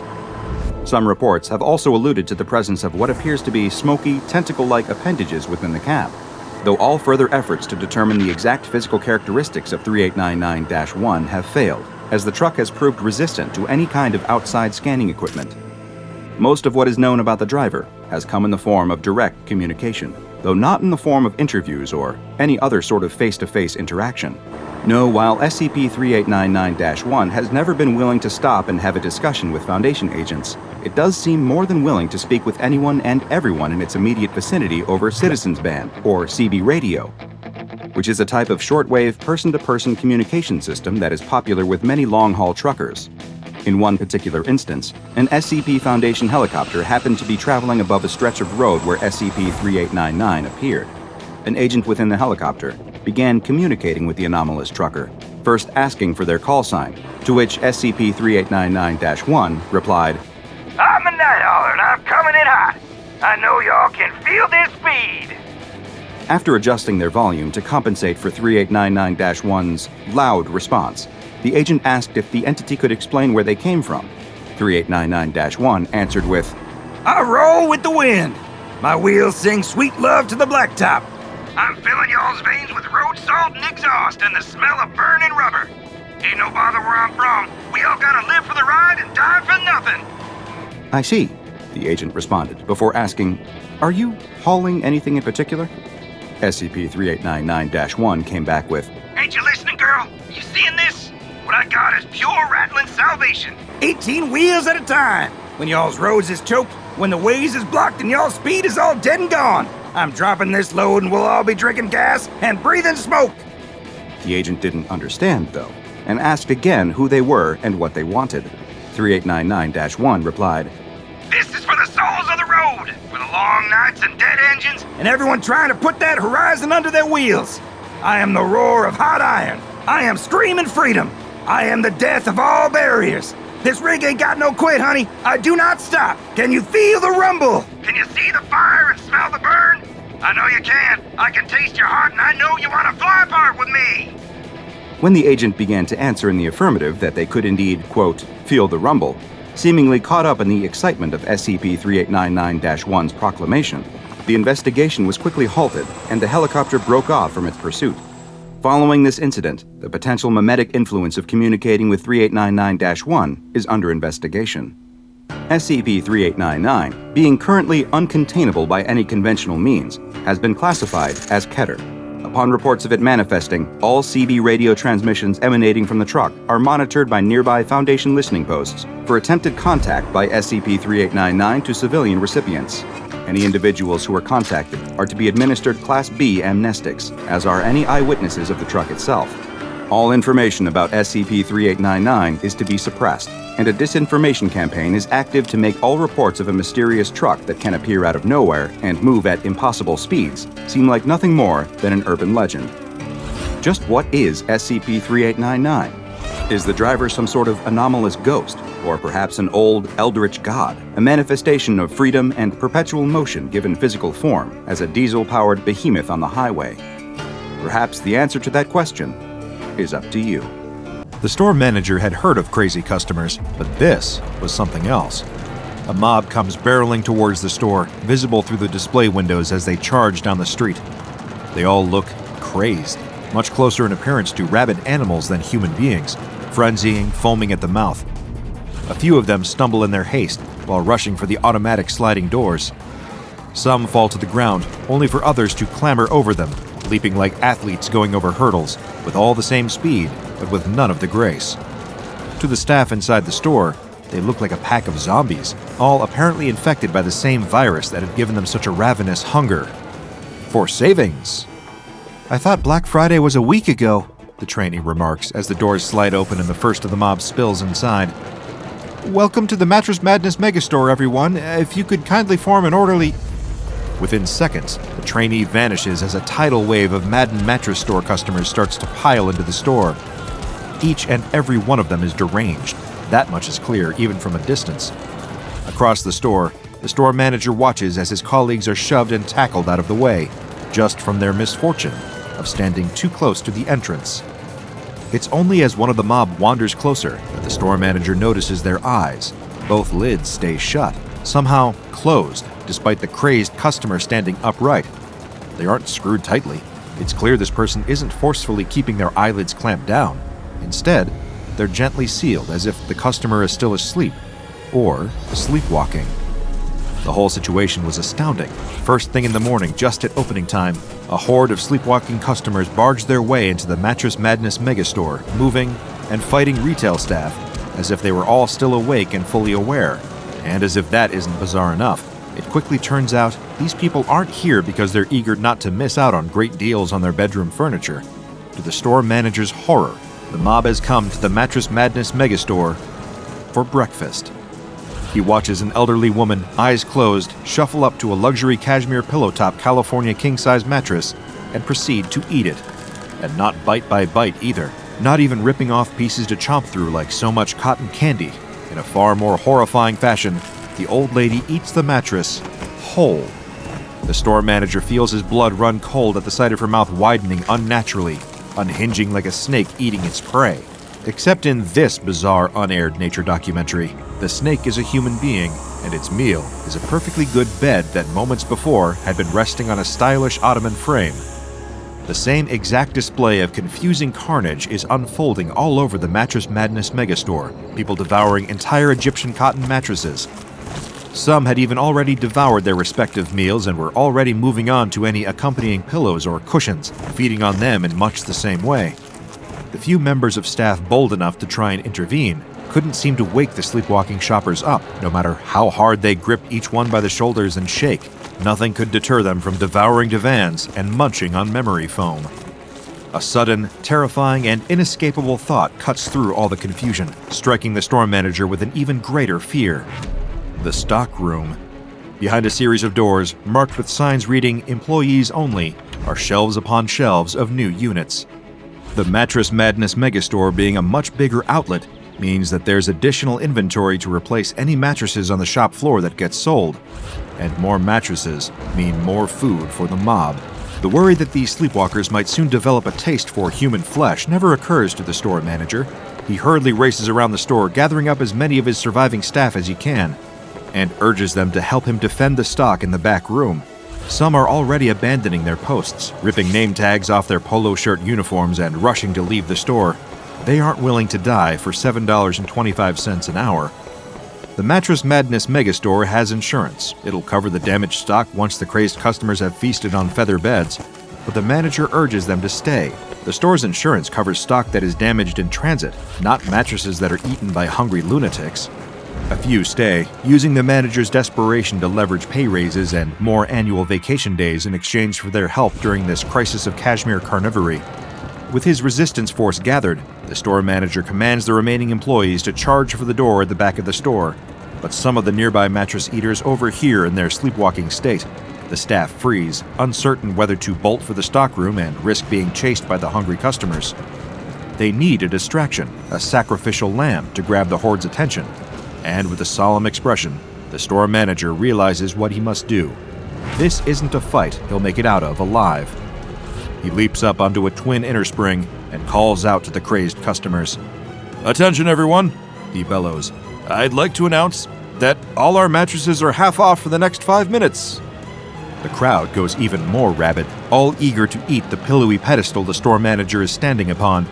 His staff flees in the opposite direction, rushing to barricade themselves inside the storeroom, while their boss meets a grisly demise, and the crazed customers devour every remaining mattress in sight.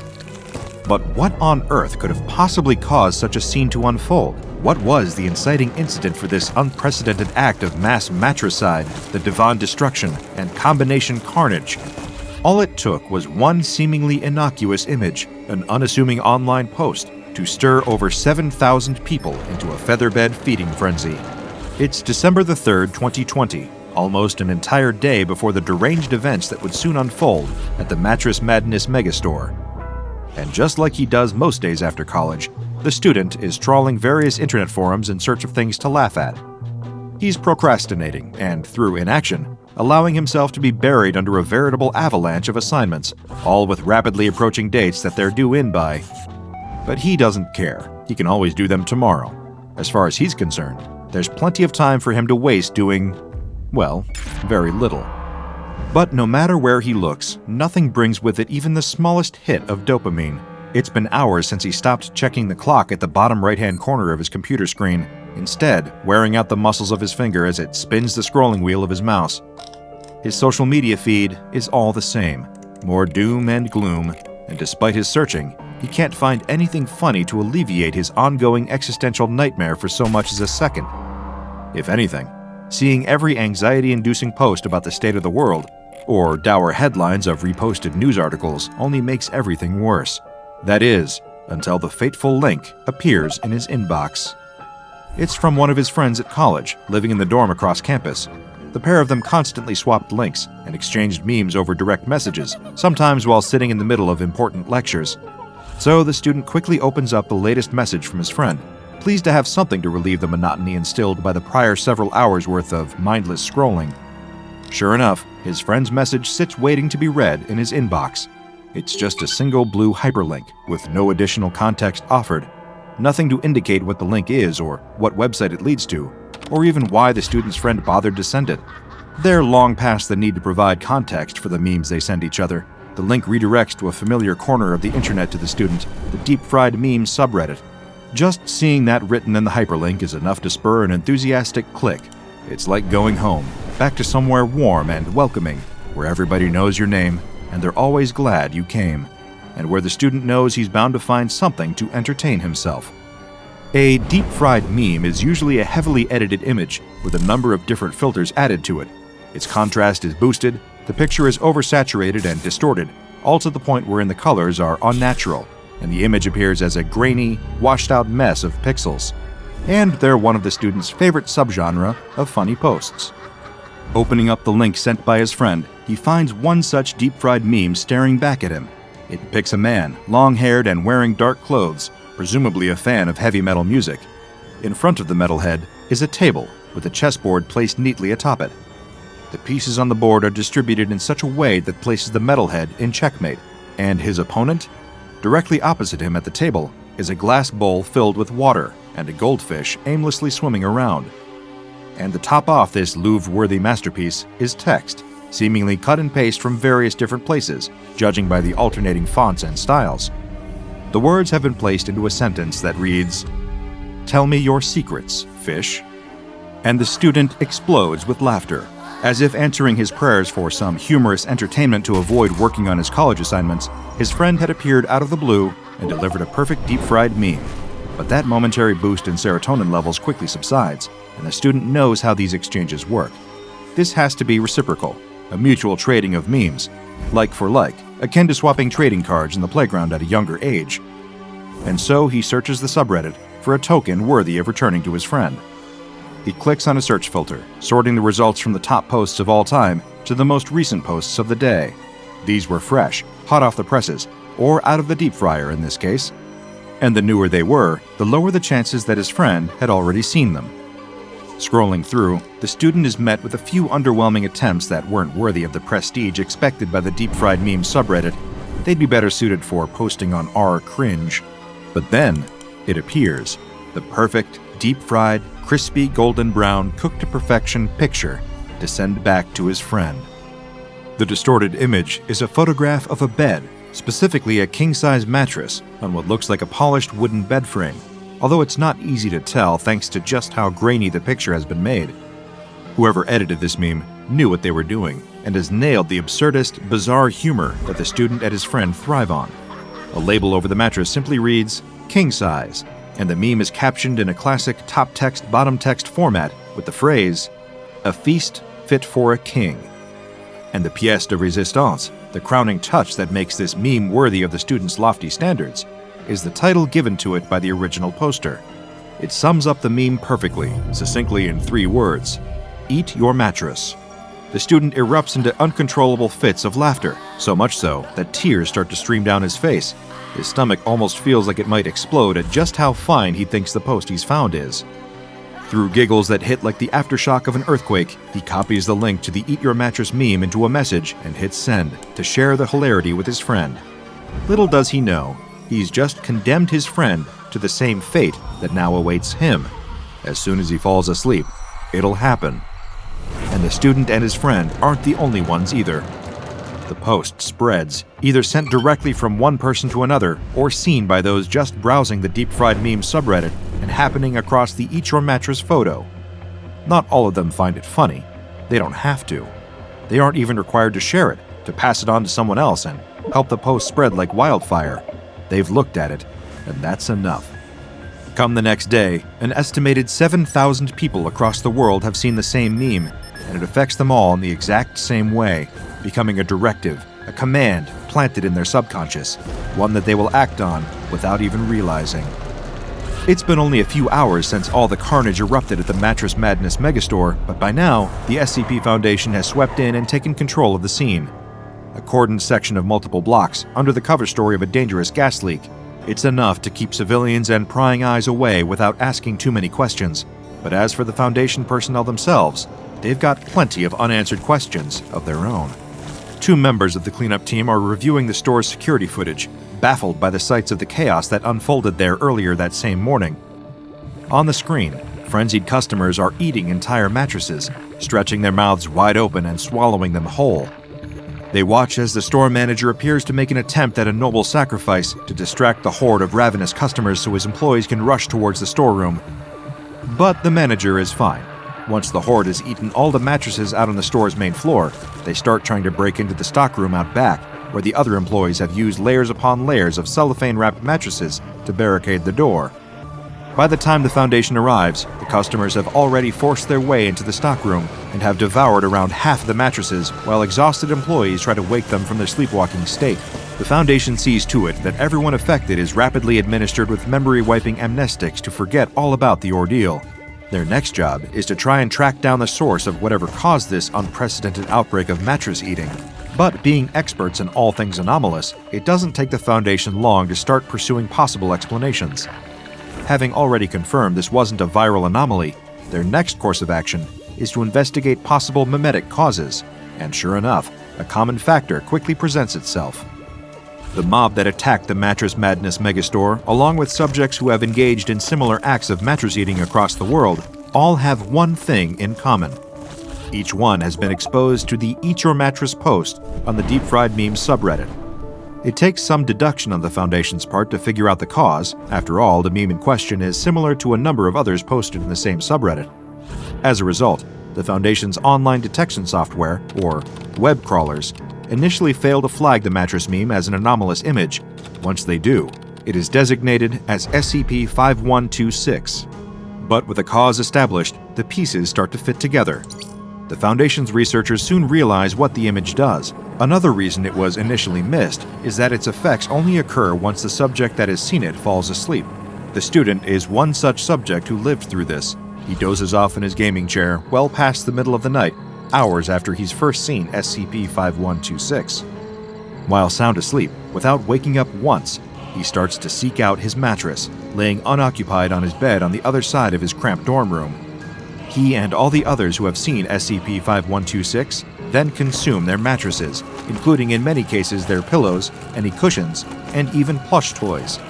Their bodies stretch unnaturally to accommodate the meal, only to return to normal once they have done the deed. Having returned to normal, the student and the others like him remain unaware they've just eaten a mattress. But the Foundation is left puzzled. There's still one question that hasn't been answered. Their examination of the several hundred customers at the Mattress Madness megastore revealed that the consumed mattresses aren't digested like food ordinarily is. They vanish without a trace. So this naturally begs the question, where are all these eaten mattresses going? Well, the Foundation quickly comes up with an experiment to find out. They place tracking devices inside of the cell of a member of D-Class personnel and expose him to SCP-5126. Sure enough, the meme takes effect, and once asleep, he eats his mattress. The experiment is going exactly as the Foundation planned. Now they can follow the signal from the tracking devices to pinpoint the destination that all the consumed mattresses are disappearing to. And after several sweeps of the Earth's surface, their satellites discover a ping coming from a remote location in the state of Montana.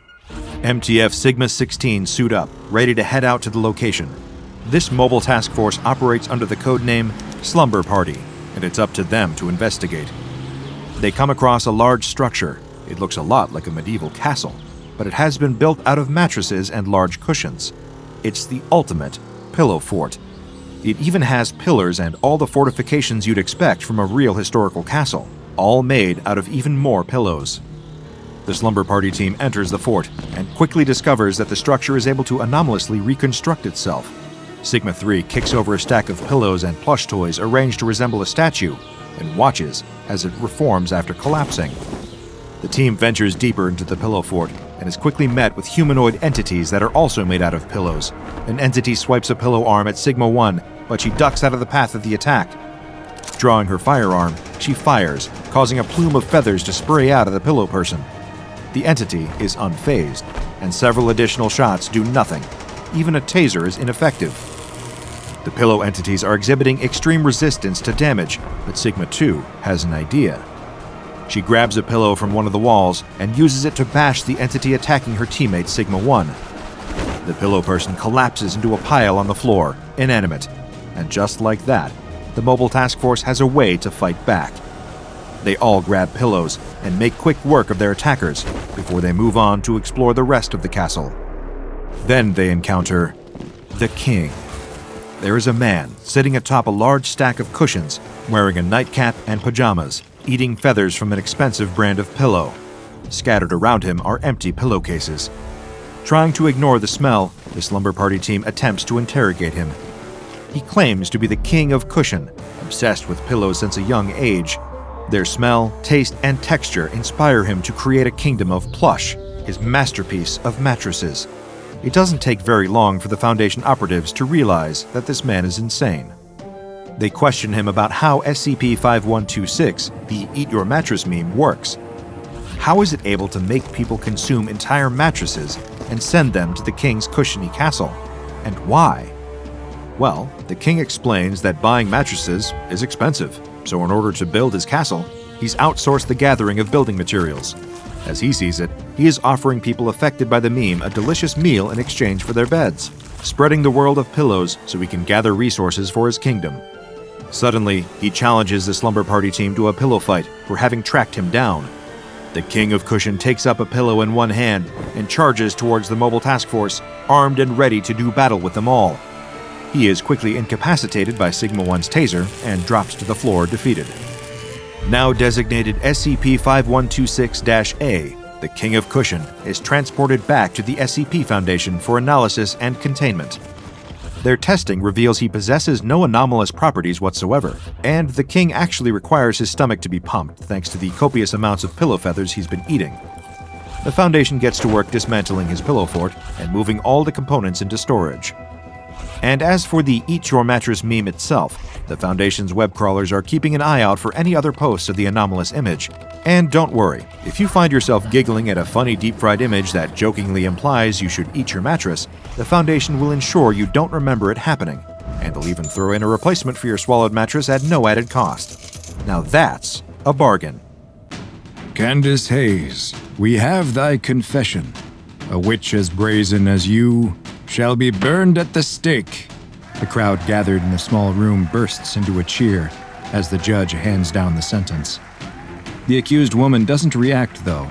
She looks neither scared nor afraid, but simply resigned to her fate. No time is to be wasted in carrying out the punishment that the judge has decreed.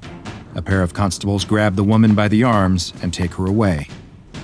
A mob follows along as the woman is led through the town, taunting and jeering, calling her a witch, a wife of Satan, and worse names. She doesn't seem affected by them, though. In fact, she looks as if she can't even see them. Her attention is focused solely on one mysterious woman who walks along with the crowd, and yet somehow seems disconnected, as if she isn't truly there either.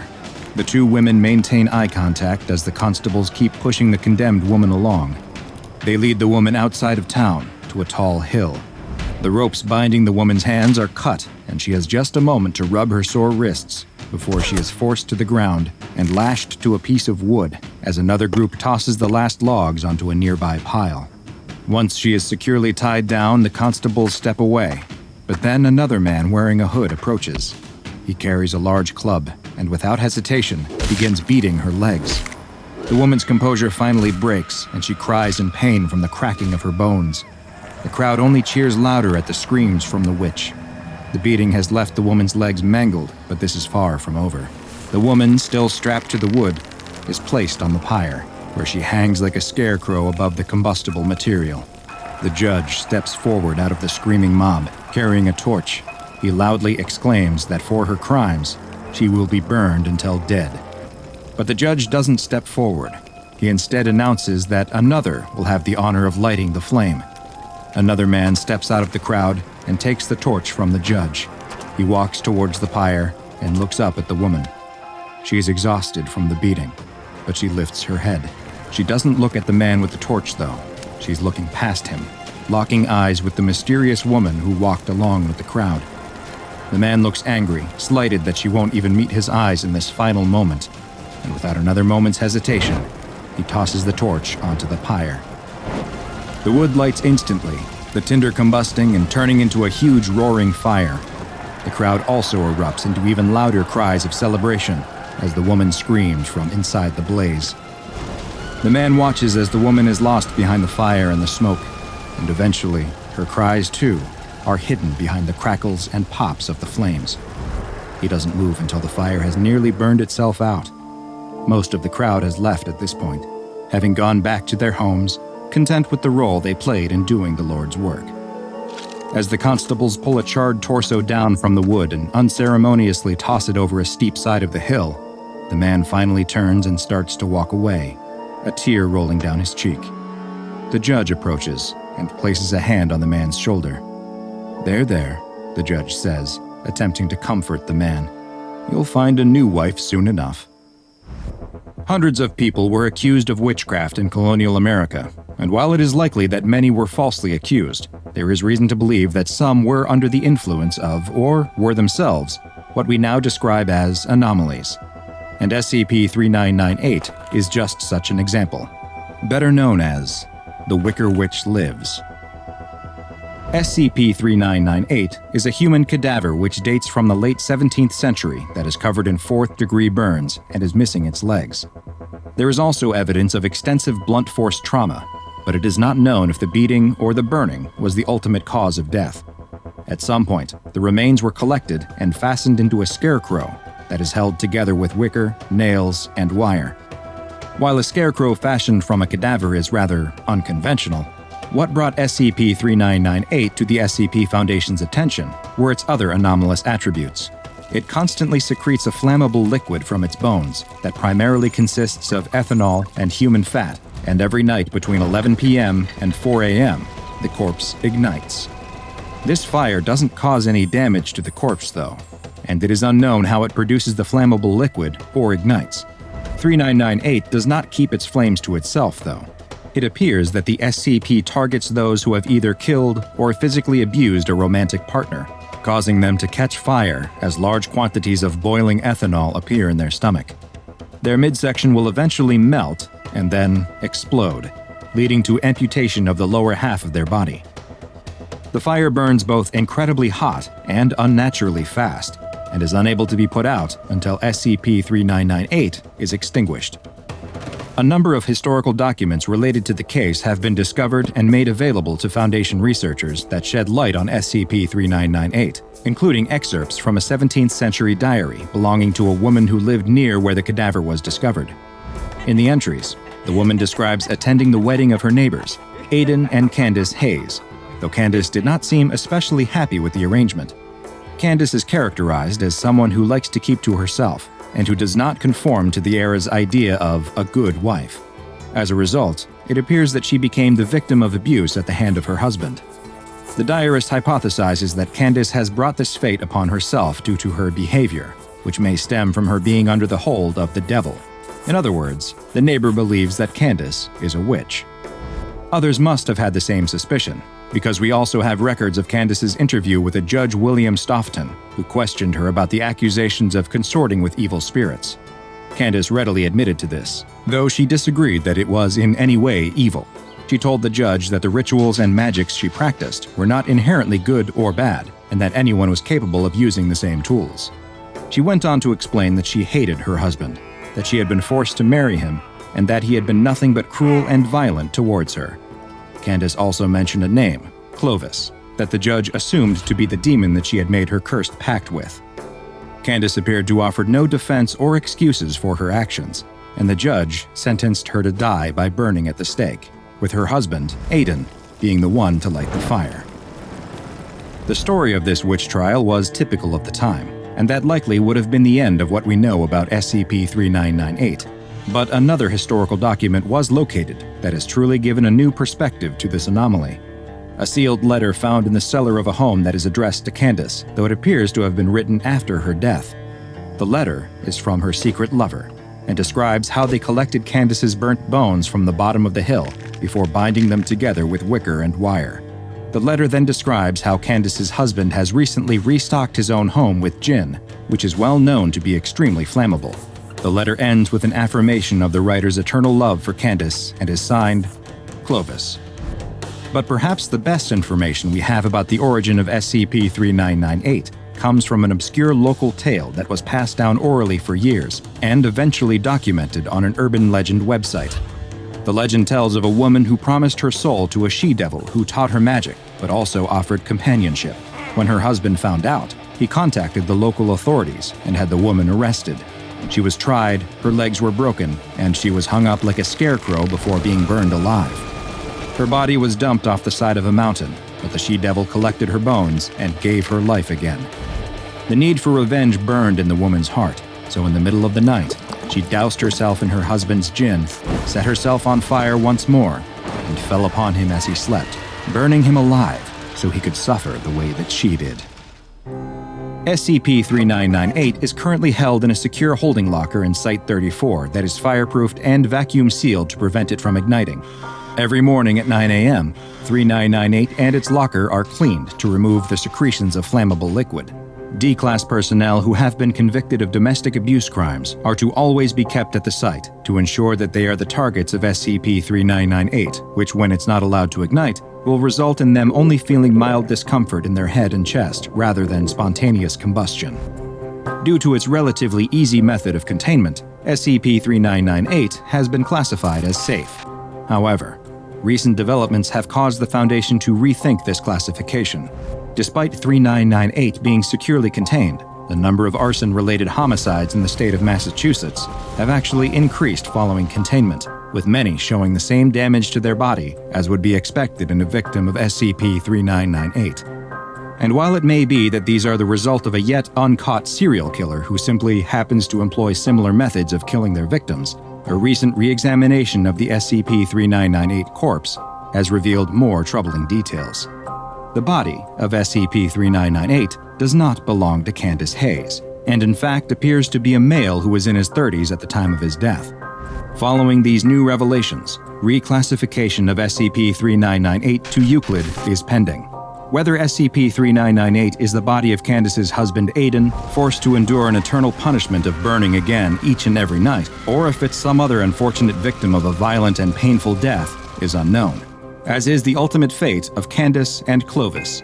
But with the deaths that would appear to be attributable to SCP-3998 showing no signs of stopping despite containment, it can only be assumed that the Wicker Witch lives. It's not every day that the SCP Foundation opens a brand new site and appoints a new site director, but today is one of those days. Work is about to begin at Site 41, and a respected senior researcher has been appointed director of the brand new site. He hasn't been told much about it yet, but he knows a few things for certain. Some sort of new, highly volatile anomaly was discovered, a site was constructed around it, and his many years of loyalty to the organization have finally been rewarded with a promotion. As he takes his morning shower, his mind races, turning over the possibilities that this new chapter might bring.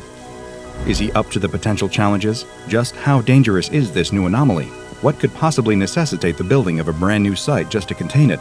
Whatever it is, these years of securing, containing, and protecting have prepared him. He's seen bizarre creatures, cursed places, and objects that defy the laws of physics. Whatever awaits him in his new position, he can handle it. He rinses the shampoo from his hair, letting his jitters flow down the drain with it, and switches off the water. He climbs out of the shower and turns to the foggy mirror.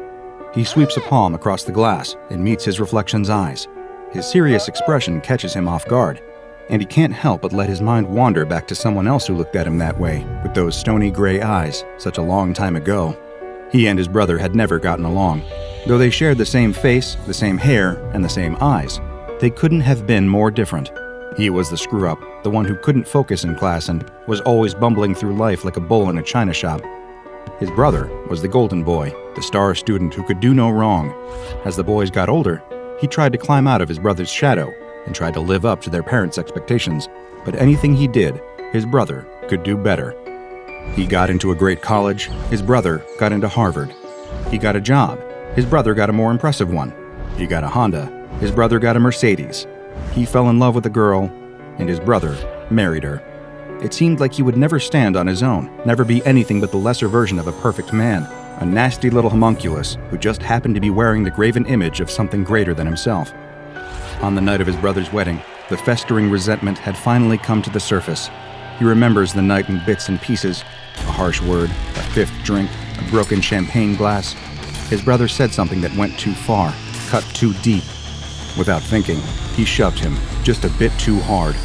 He watched his brother fall, watched his head hit the corner of the table, and then he was still.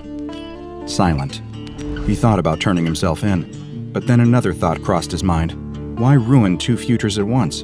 His brother was gone. There was no coming back from that. Should he really spend the rest of his life in prison over a tragic mistake? It didn't seem fair. Instead, he planned.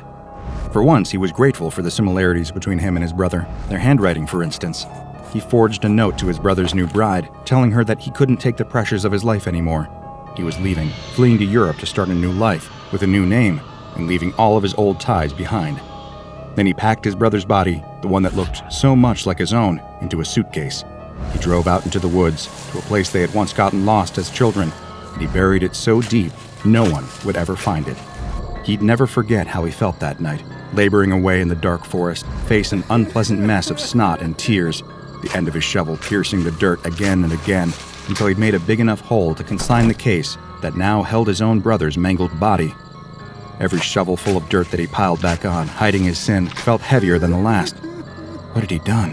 What the hell had he done? But by the time the grim deed was concluded, rationalizations had smoothed out the hard edges of his crime. There were a million reasons this was okay. This was justified. It was an accident, of course, that much was clear. But didn't his brother also have it coming, for flaunting his perfect life in his face for all these years? And who was the worthless chunk of dead meat now?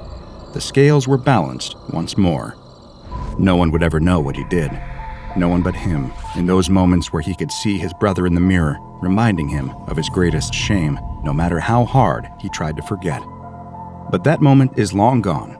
He's back in the present now, grounding himself with a splash of cold water on his face. He shakes off the memories and dresses for the day. It's time to get to work. When he arrives at the facility, he's shocked by what he sees. It's a castle, grand and imposing, even if the years have not been particularly kind to it. The Foundation did not build this structure, though they've set up shop inside now. His reminiscence has made him late, and he hasn't even had a chance to look over his paperwork yet. But when you're a site director, what does it even matter if you're a little late? You're the boss, the head honcho. The party doesn't start until you walk in. Just the thought of it is enough to make his chest swell with pride. He will have to ask someone to fill him in, an eager subordinate who won't mind going over the basics of the new facility and what they are here to study. Like clockwork, a young assistant researcher scurries up to him, holding a clipboard and practically vibrating with energy. She clearly hasn't been working here long. There's still light behind her eyes. He thinks to himself, "The things you see here will snuff that out soon enough, my dear." The assistant researcher leads him inside the castle, its guts ripped out and replaced with sleek, modern technology. A stone staircase has been swapped out for a row of elevators, marble busts exchanged for security cameras and monitors. They enter one of the elevators, and the assistant presses the button for the lowest possible floor. They are going deep into the bowels of the castle, into the belly of the great beast. With a ding, the doors open, and they step out. The air down here has a peculiar smell, musty and dull, with a sharp metallic tang of dried blood. Along the wall, he can see a row of prison cells, 8 of them to be precise, all shut tight. They're rusted and old. They've been here for quite some time. The Foundation didn't put these here. Of course, he realizes with a sinking feeling in his stomach that he can't quite explain, these cells themselves must be the anomaly he's here to supervise the containment of. He should have read the file before arriving, shouldn't have let himself get distracted. Then he would know what he's walking into. "So here we are," the assistant chirps, startling the man. He had almost forgotten she was standing next to him. "Shall I give you the grand tour?" She won't last long here with such a chipper attitude, he thinks, but he nods just the same.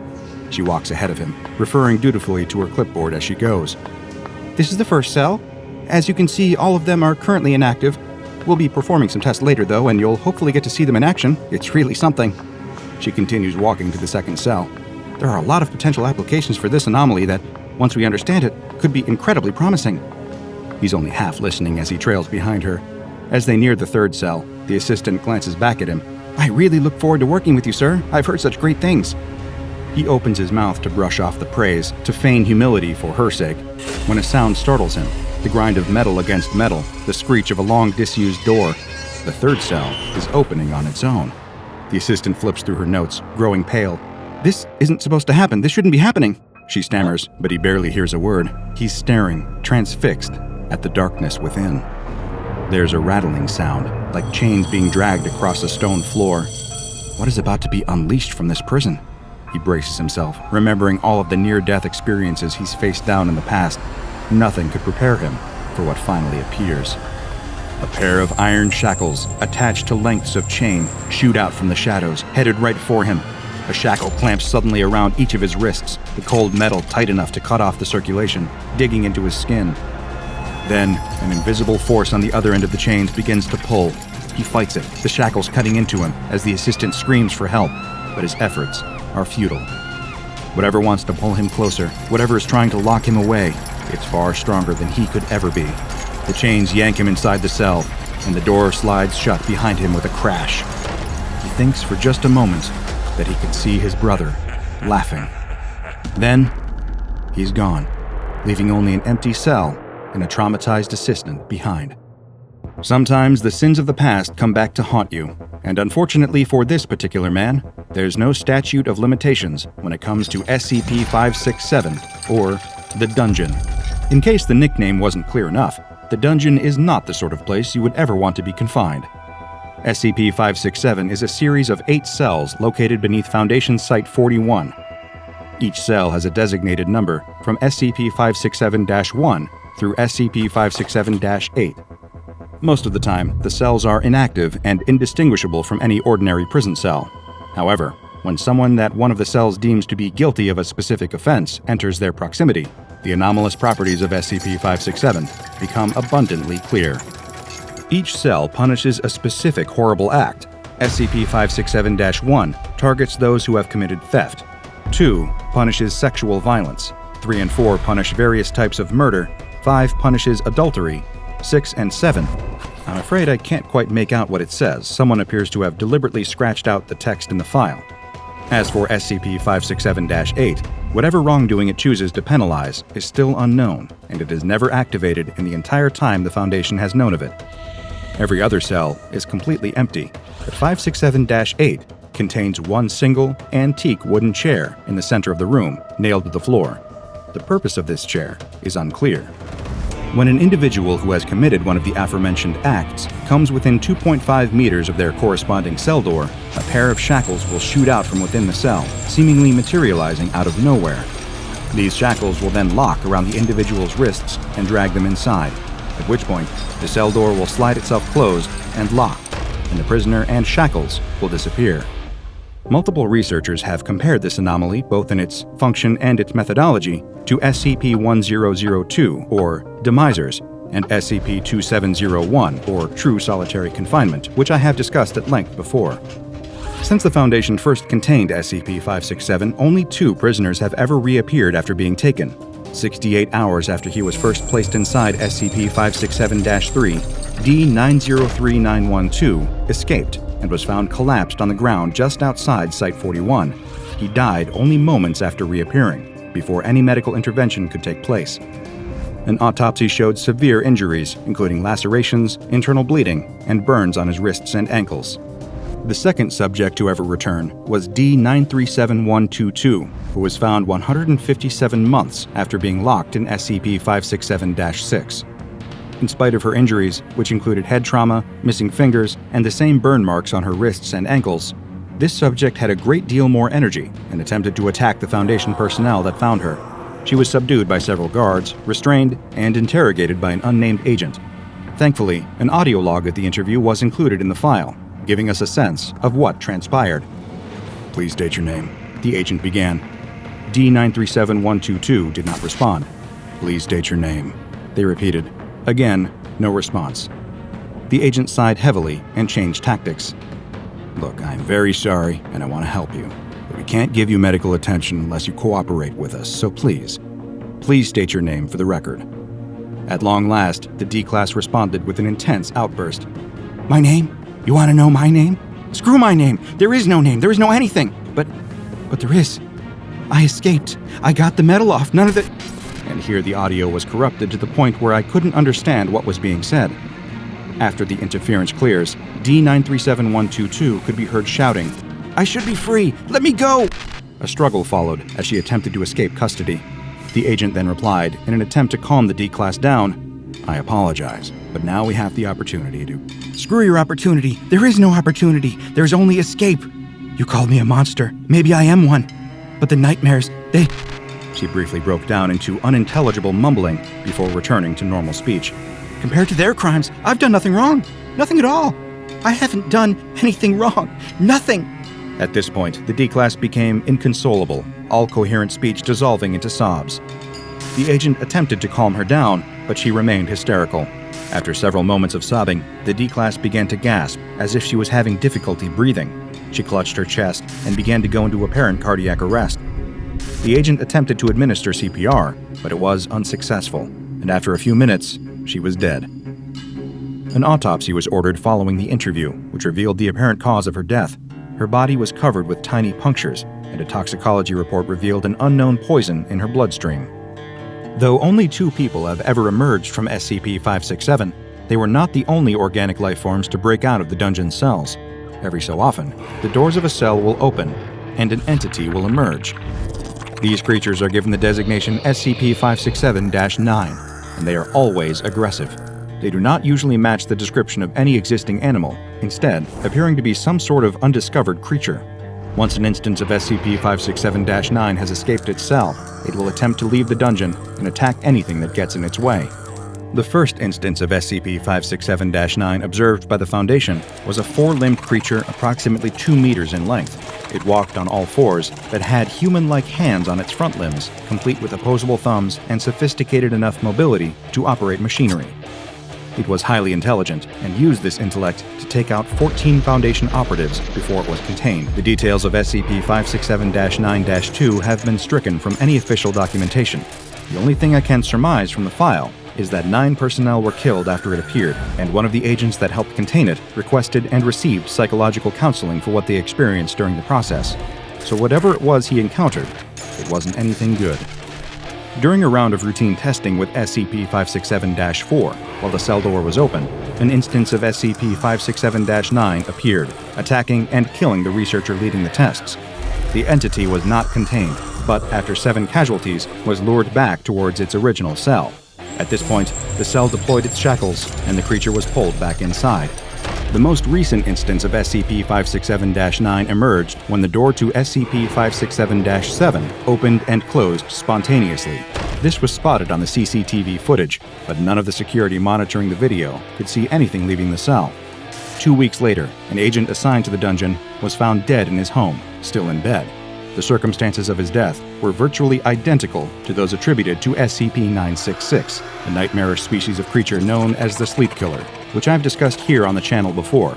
When the escaped entity was found in Site-41, it was found to resemble an instance of SCP-966, with only a few variations.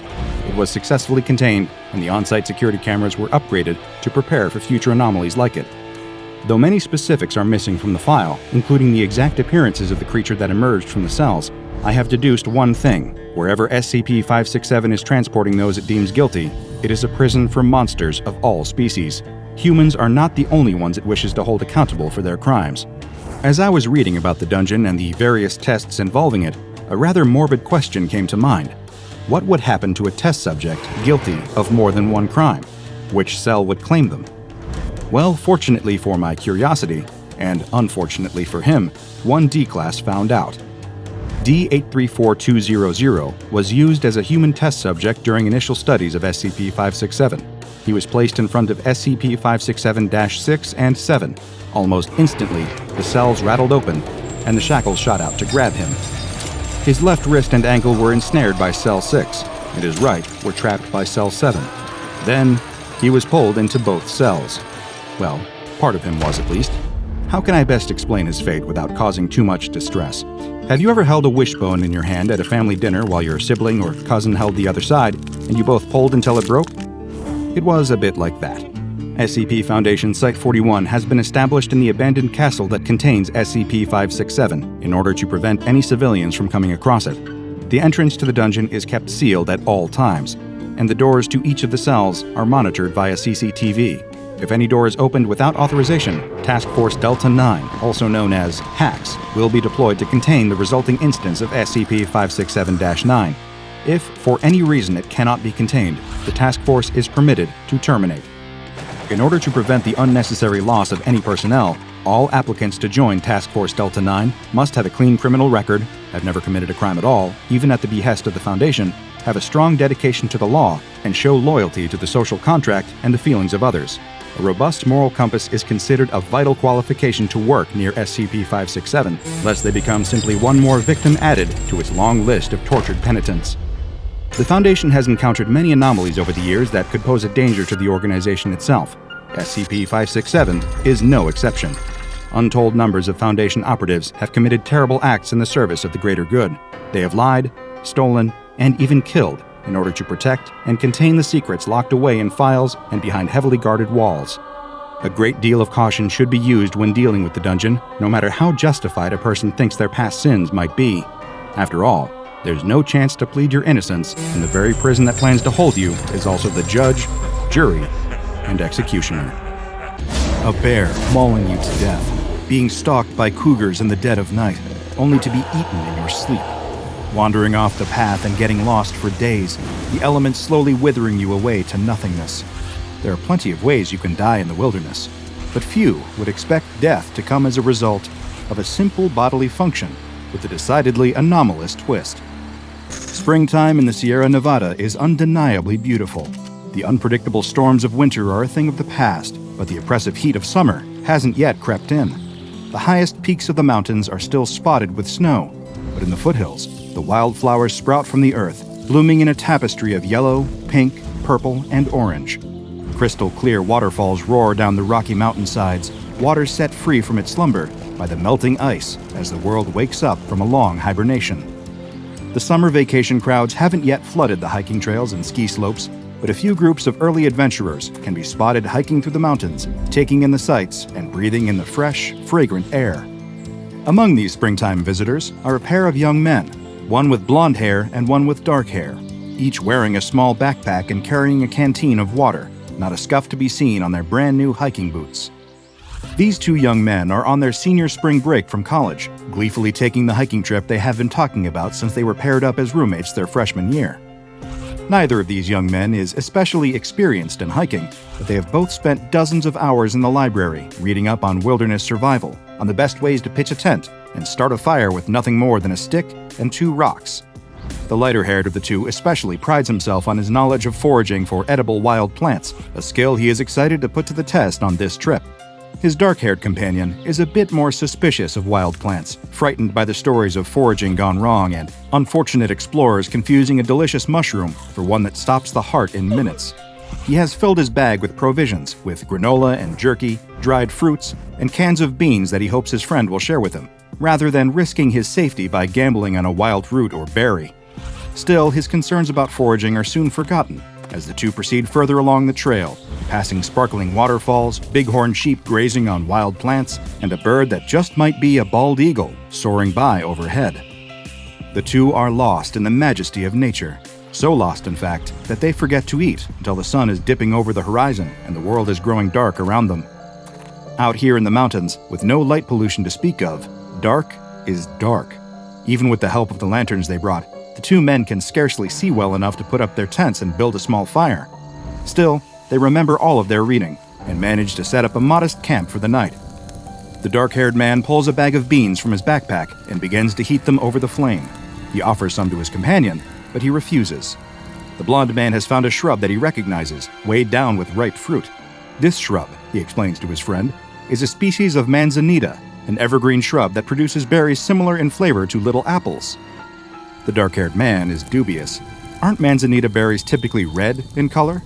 These appear to be a shade of brown. Wait.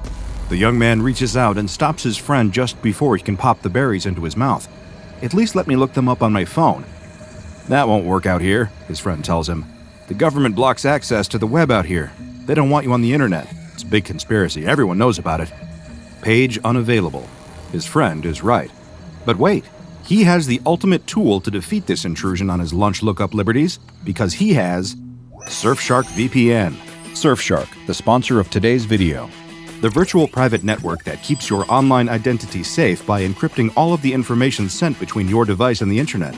With the simple press of a button, he's able to change his location to somewhere well outside the Sierra Nevadas and access the blocked content, thanks to over 3,200 servers Surfshark has around the world in 100 countries that allow you to bypass censorship and geo-restrictions no matter where you are. And you don't need to worry about who might be watching you, since Surfshark masks your IP address to make sure that your city, country, and download history aren't linked back to your identity. It's the absolute best way to stay safe online and keep your personal information secure from whoever might want to use it for their nefarious deeds. So why not try it out for yourself? Surfshark offers a 30-day money-back guarantee, so there's no risk. DrBob viewers who use my code DrBob get an extra 3 months free. So use the link in the description and check it out for yourself. You'll be glad you did. The wannabe forager insists that he has correctly identified the plant and that these berries will be his dinner. The dark-haired man shrugs and treats himself to a meal of beans and dried apples, while his friend munches on handfuls of the brown berries. He has no complaints about the taste and does not immediately drop dead upon eating them, so perhaps he was right, and these are manzanitas after all.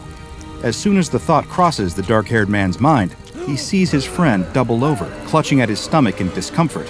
Afraid for his friend's safety, he rushes to his side, only to be met with a long, loud fart. The two share a laugh, the tension broken by the sudden, smelly outburst, but the humor soon fades as the blonde man farts again, and again, and again. All through the night, he continues to emit loud, excruciatingly smelly farts.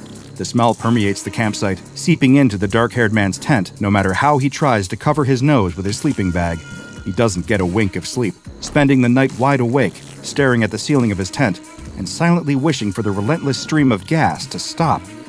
But it doesn't. It just carries on until the dark-haired man can scarcely remember a time when he wasn't listening to the maddening sound. Again and again and again, the endless farts. He clenches his fists until the knuckles turn white, clenches his jaw, and grinds his teeth. It's enough to drive a man insane. The next morning, it is still happening. The blonde man expresses embarrassment, but does not apologize for ignoring his friend's warnings about the berries. He tries to laugh it off, but the dark-haired man does not join him in his laughter. If he had only listened, they wouldn't be in this situation. They wouldn't be about to continue their hike with this rancid, gaseous albatross around their necks. As they pack up camp, the dark-haired man glances down at the tent pole in his hand. One good swing, and he could put a stop to the madness. No, that's ridiculous. He shakes his head, clearing the impulse from his mind. The gastrointestinal distress will pass soon, and they will be able to continue the trip like they planned. But it doesn't pass. Nothing passes, but the gas itself. The blonde man asks if they can stop for water before they've even been hiking for an hour. He isn't feeling very well, he explains. He woke up dizzy and nauseated, disoriented from lying there all night, breathing in the fumes. The dark-haired man wants to say something, to retort that he too was suffering all night. But he doesn't. He just lets his friend stop to drink some water, and they proceed with the hike. Gone is the magic of the previous day, the time before the cursed berries. The men can no longer smell the wildflowers, the crisp mountain air.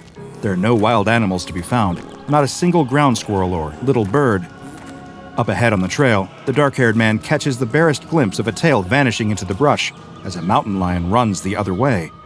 Is it fleeing from them? From the stench? He wouldn't blame the beast if it was. They have 5 more days of this planned, and he can feel his resolve beginning to fade. Maybe he can turn back, ask to cut the trip short now, but why should he have to suffer just because his friend made a mistake identifying a wild berry? It isn't fair. If he could just get a moment to think without the incessant farting, if he could just have 1 second of peace, maybe he could come up with a solution. But no respite comes. If anything, it only seems to get worse. The smell burns his nostrils, the sound rings in his ears. The blonde man tries to speak over it, to clear the air with pleasant conversation, but the dark-haired man brushes him off with grunts and shrugs. His eyes sting and water, he chokes on the stench. He knows in his heart that he can't take much more of this. When the men make camp for the night again, the dark-haired man's thoughts turn dark. He could just leave in the dead of night while his friend is sleeping, rush off into the wilderness and abandon his companion there, freeing himself from the farts. He tries to justify it to himself. They both have the survival skills to make it. He'll be fine.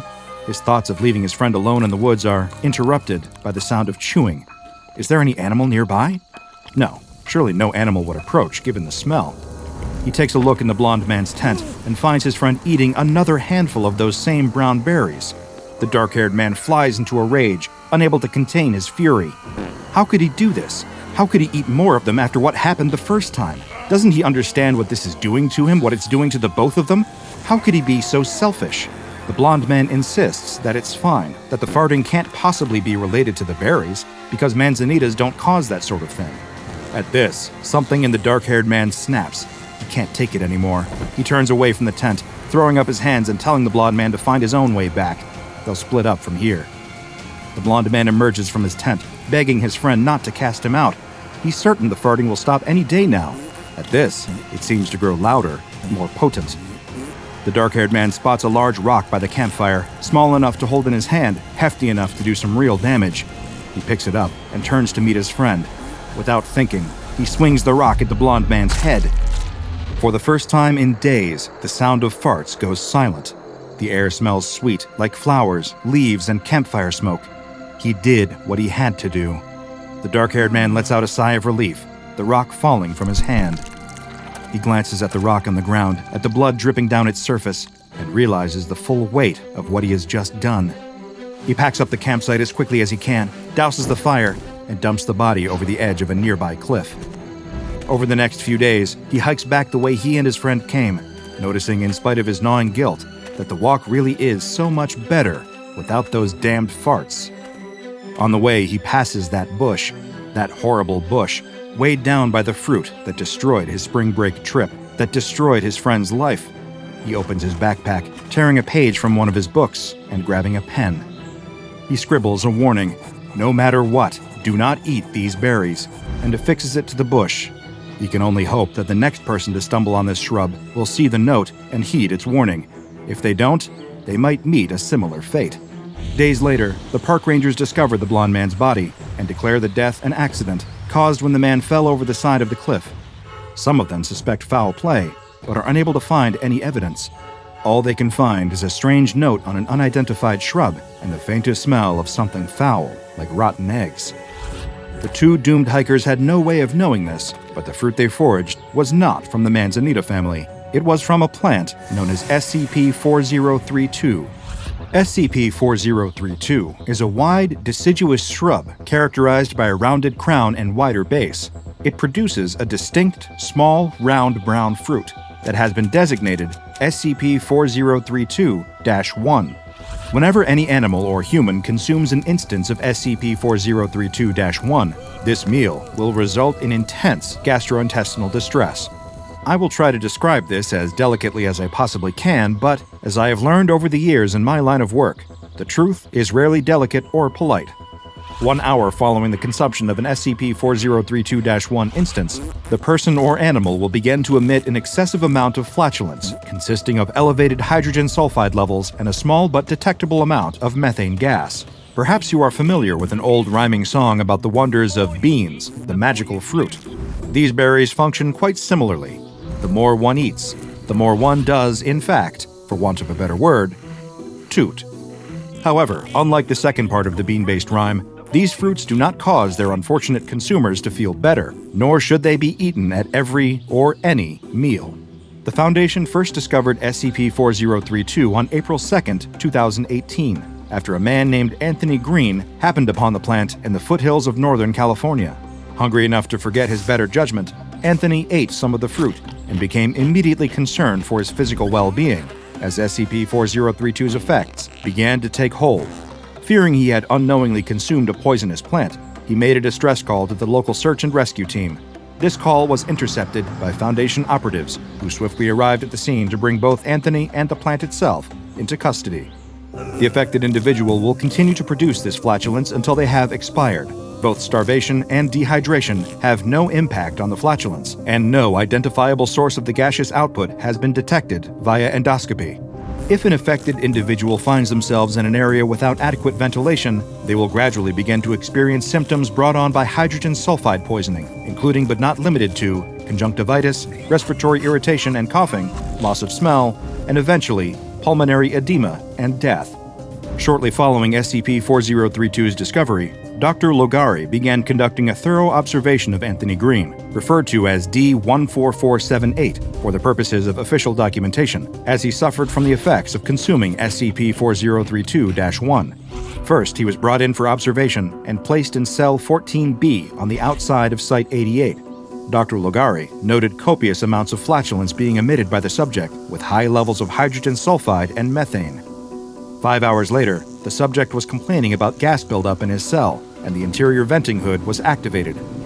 3 hours and over 50 complaints later, the maintenance staff deactivated the interior venting hood and opened exterior windows. In an attempt to quell some of the relentless flatulence, D14478 was placed on an intravenous diet.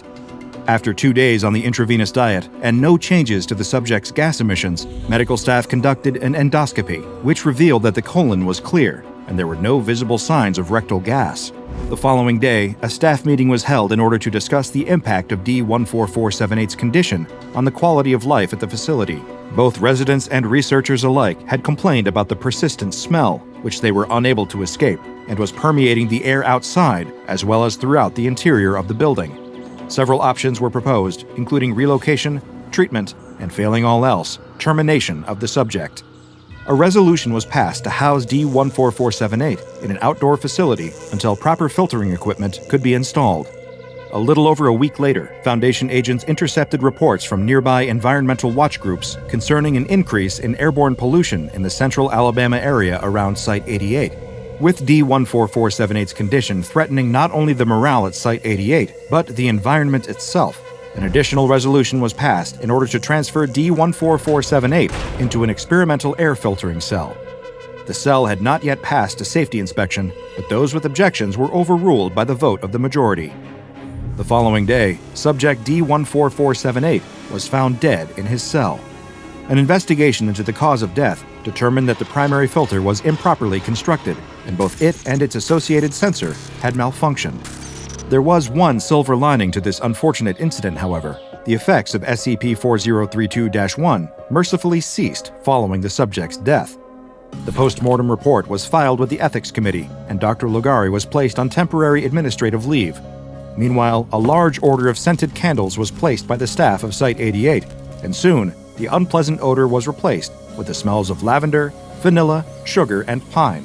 In Dr. Lugari's absence, Dr. Carlisle was appointed to the position of lead researcher on SCP-4032. Following the approval of the Ethics Committee, Dr. Carlisle began conducting a series of animal tests using SCP-4032. The first test subject selected was the Araucanian herring. An instance of SCP-4032-1 was crushed and added to a mix of cope pods and krill, which were then fed to a small school of herring. 15 minutes after the consumption of SCP-4032-1, the herring's usual flatus production increased dramatically.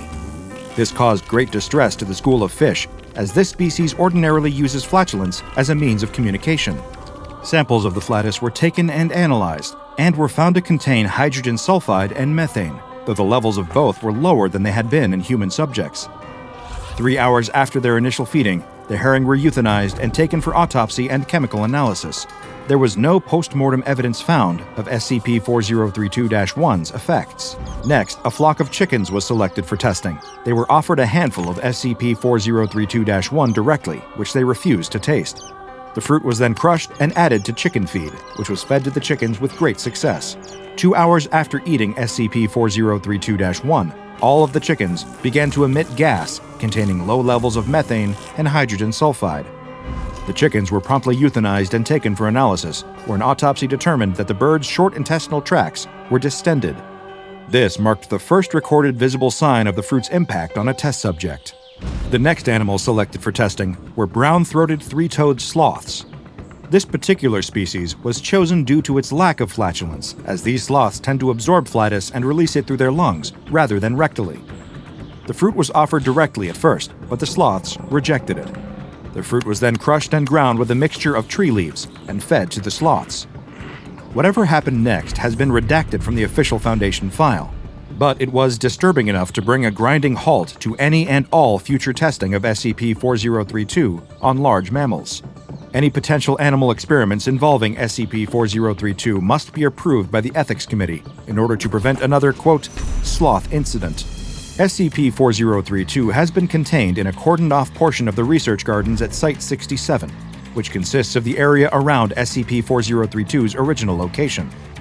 This land was purchased by the Foundation, and a research facility disguised as a personal estate was constructed there.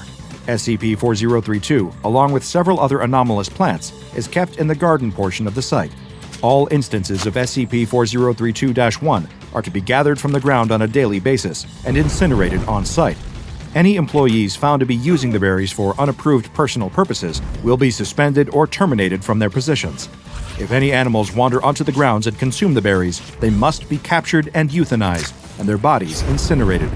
Though there is currently only one known specimen of SCP-4032, the Foundation has a contingency plan in place should any additional specimens be discovered. If this happens, Mobile Task Force Alpha 67 Weed Whackers will be dispatched to the specimen's location, where they will uproot it and bring it back to Site 67 to be contained. Any humans that consume an instance of SCP-4032-1 must be contained in holding cells B1 through B5 along the outer perimeter of Site 67. Each of these cells is equipped with 3 air filters containing Thiobacillus thioparus, chemolithoatrophic sulfur-oxidizing bacteria, embedded in a mixture of peat and polyurethane. Each filter also contains sensors intended to detect hydrogen sulfide and methane.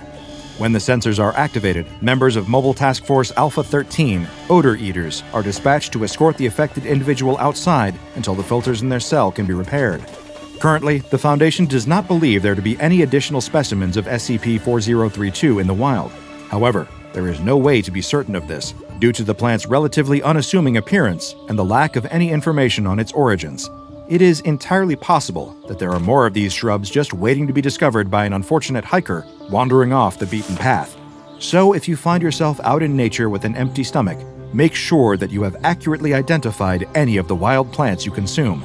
If you don't, you may be met with a fate that is silent but deadly. A hand clasps around your throat, cutting off your scream. You try to move, but the hands of the 2 people restraining you won't allow it. You're being dragged towards something monstrous and terrible in the corner, something hiding under a white sheet. You will die a painful death, and the ones dragging you towards it are your parents.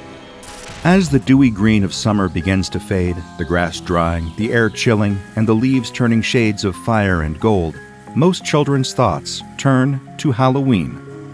Visions of fun-sized candy bars spilling out of plastic pumpkin buckets, of ill-fitting rubber masks that smell like the back of a party store, of candy apples and ringing doorbells, and terrifying their friends with scary stories. It's a magical time where anyone can be anything, and candy is free to anyone who asks the question, trick or treat. But as those children get older, Halloween begins to lose its magic. They age out of trick-or-treating and no longer find themselves amused by carving pumpkins or screaming at plastic skeletons in their neighbors' yards. They age out of the sense of wonder, and they find that their neighbors aren't as keen to give away candy to someone with a driver's license. But some children hold on to that love of Halloween into adulthood, transforming the childlike joy into an appreciation for parties, more mature scary stories with blood and guts aplenty, and yes, themed baked goods. You're never too old to enjoy a Rice Krispie treat shaped like a ghost. At least that's what the sorority girl planning the biggest Halloween party on campus at her small university believes. She has festooned the sorority house with fake cobwebs and ghosts made of hanging bits of gauze, with plastic spiders and zombies made of rubber. There are the classic plastic skeletons, the jack-o'-lanterns filled with battery-powered candles, no fire hazards here, and of course, a huge cauldron filled with punch and dry ice. Smoke billows over the sides of the cauldron as she stirs the garish but inviting lime green liquid inside. She has the lights rigged up to give the place an eerie red glow, and has the perfect playlist of Halloween music put together. Now she just needs to wait for the guests to arrive. At first, she worries that no one will come. The first few people to ring the doorbell turn out to be trick-or-treaters, and she sends them away with a fistful of candy bars and a smile. But each time, she is secretly a little disappointed. About an hour after she finished setting up, guests begin to arrive. Even if not everyone at school is into Halloween, there are very few college students who will pass up an opportunity for a party, and before long, the house is filled with dancing pirates, vampires sipping cups of punch, werewolves digging into bowls of chips, and cats flirting with dogs. Everyone is dressed up and embracing the Halloween spirit, and the girl couldn't be happier. She's been so busy playing hostess that she almost forgot to dress up, but she takes a moment to steal away upstairs and put on her costume. A classic witch costume, black dress, black shoes, and complete with a pointy black hat. As she heads back downstairs, dressed up and ready to have a great time, she takes a moment to survey the crowd. It seems like everyone on campus decided to come to her party. The girl is going to get herself a drink and settle in to enjoy her party when she hears the doorbell ring. Someone else is here. But as she walks toward the door, she pauses for a moment, an icy chill of dread washing over her. The party guests know that they can just walk right in. That's what they've been doing all night. And it's almost midnight, much too late for trick-or-treaters. Who's out there? She peers through the peephole and sees someone in a rudimentary ghost costume, covered head to toe in a white sheet. Even if it's someone she knows, she wouldn't be able to recognize them like that. She can't explain why, but she has a bad feeling about this person. She doesn't want to be rude, but she wants to let them in even less. She turns back away from the door, ready to let the stranger stand on her porch all night, and finds all of her party guests standing still, staring at the door, staring at her. She tries to laugh it off and get everyone to return to the party, but the energy in the room has shifted. Everyone's focus is on the person on the other side of the door. She walks to the punch bowl, pours herself a cup, and encourages everyone to get back to the party. Instead, a pirate and a mermaid walk to the door, turning the knob even as the girl asks them to stop. They open it, letting the stranger in the sheet inside. The figure glides through the door, moving in a way that seems just a little bit off. The girl is struck with a feeling that she hasn't experienced since she was a little girl, the sense, deep down in her gut, that something could really be a monster.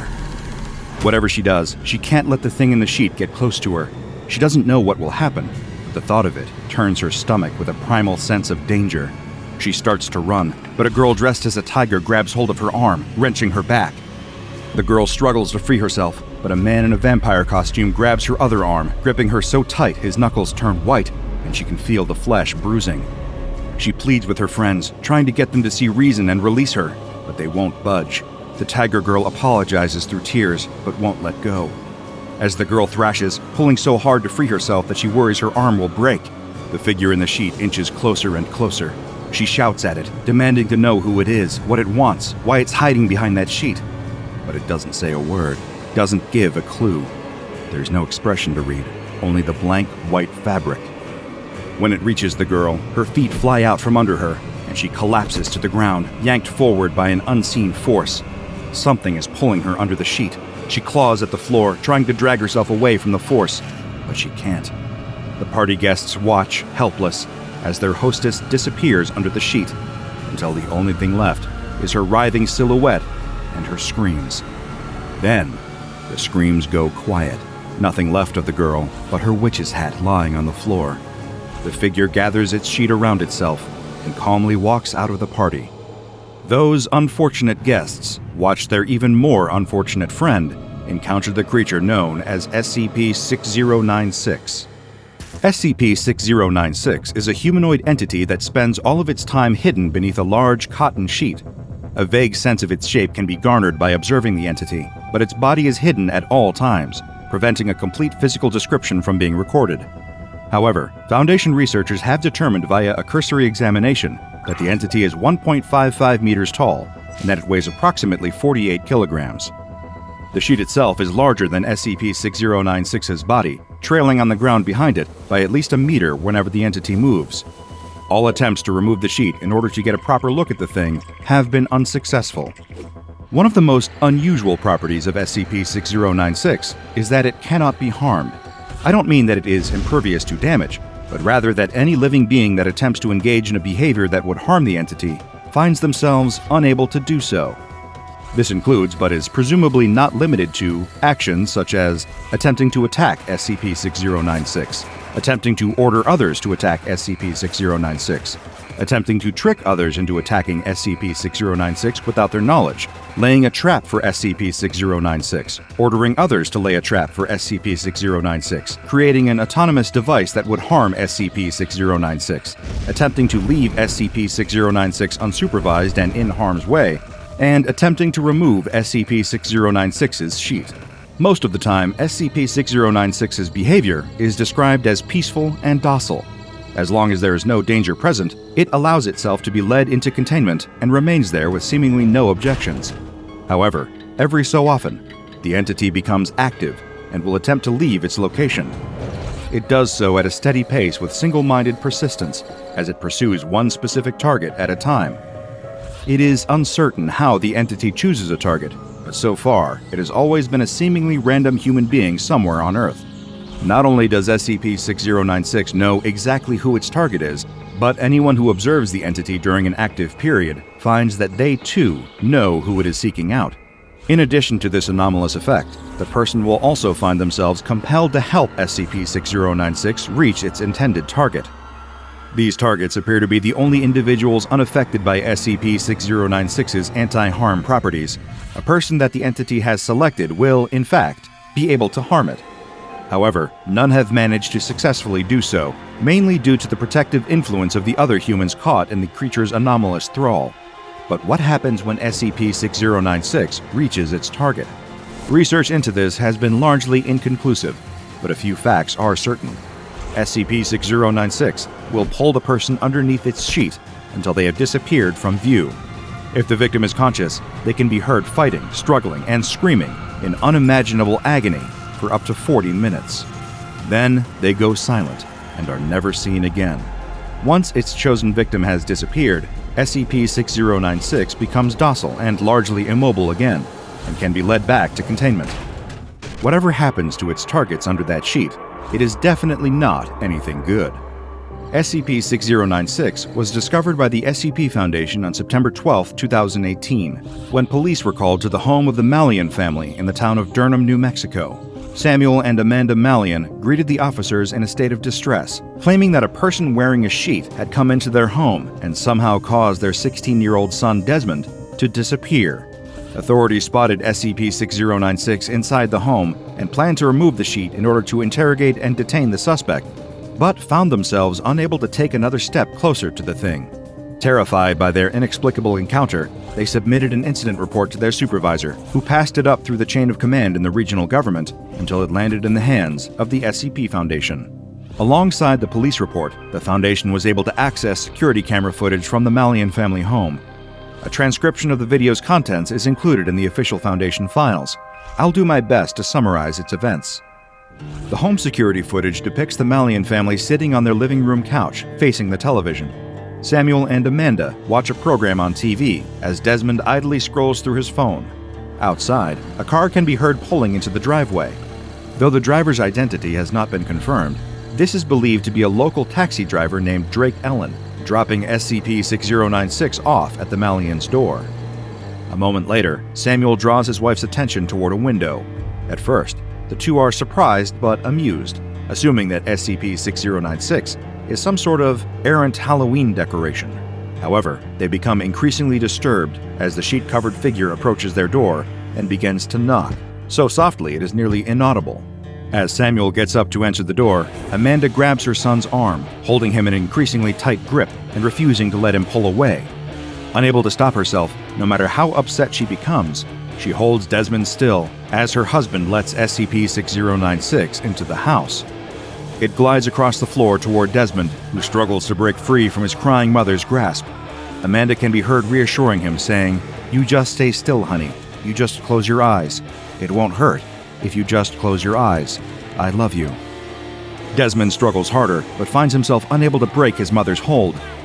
He kicks his legs, knocking his phone to the ground as the sheet-covered entity draws closer and closer.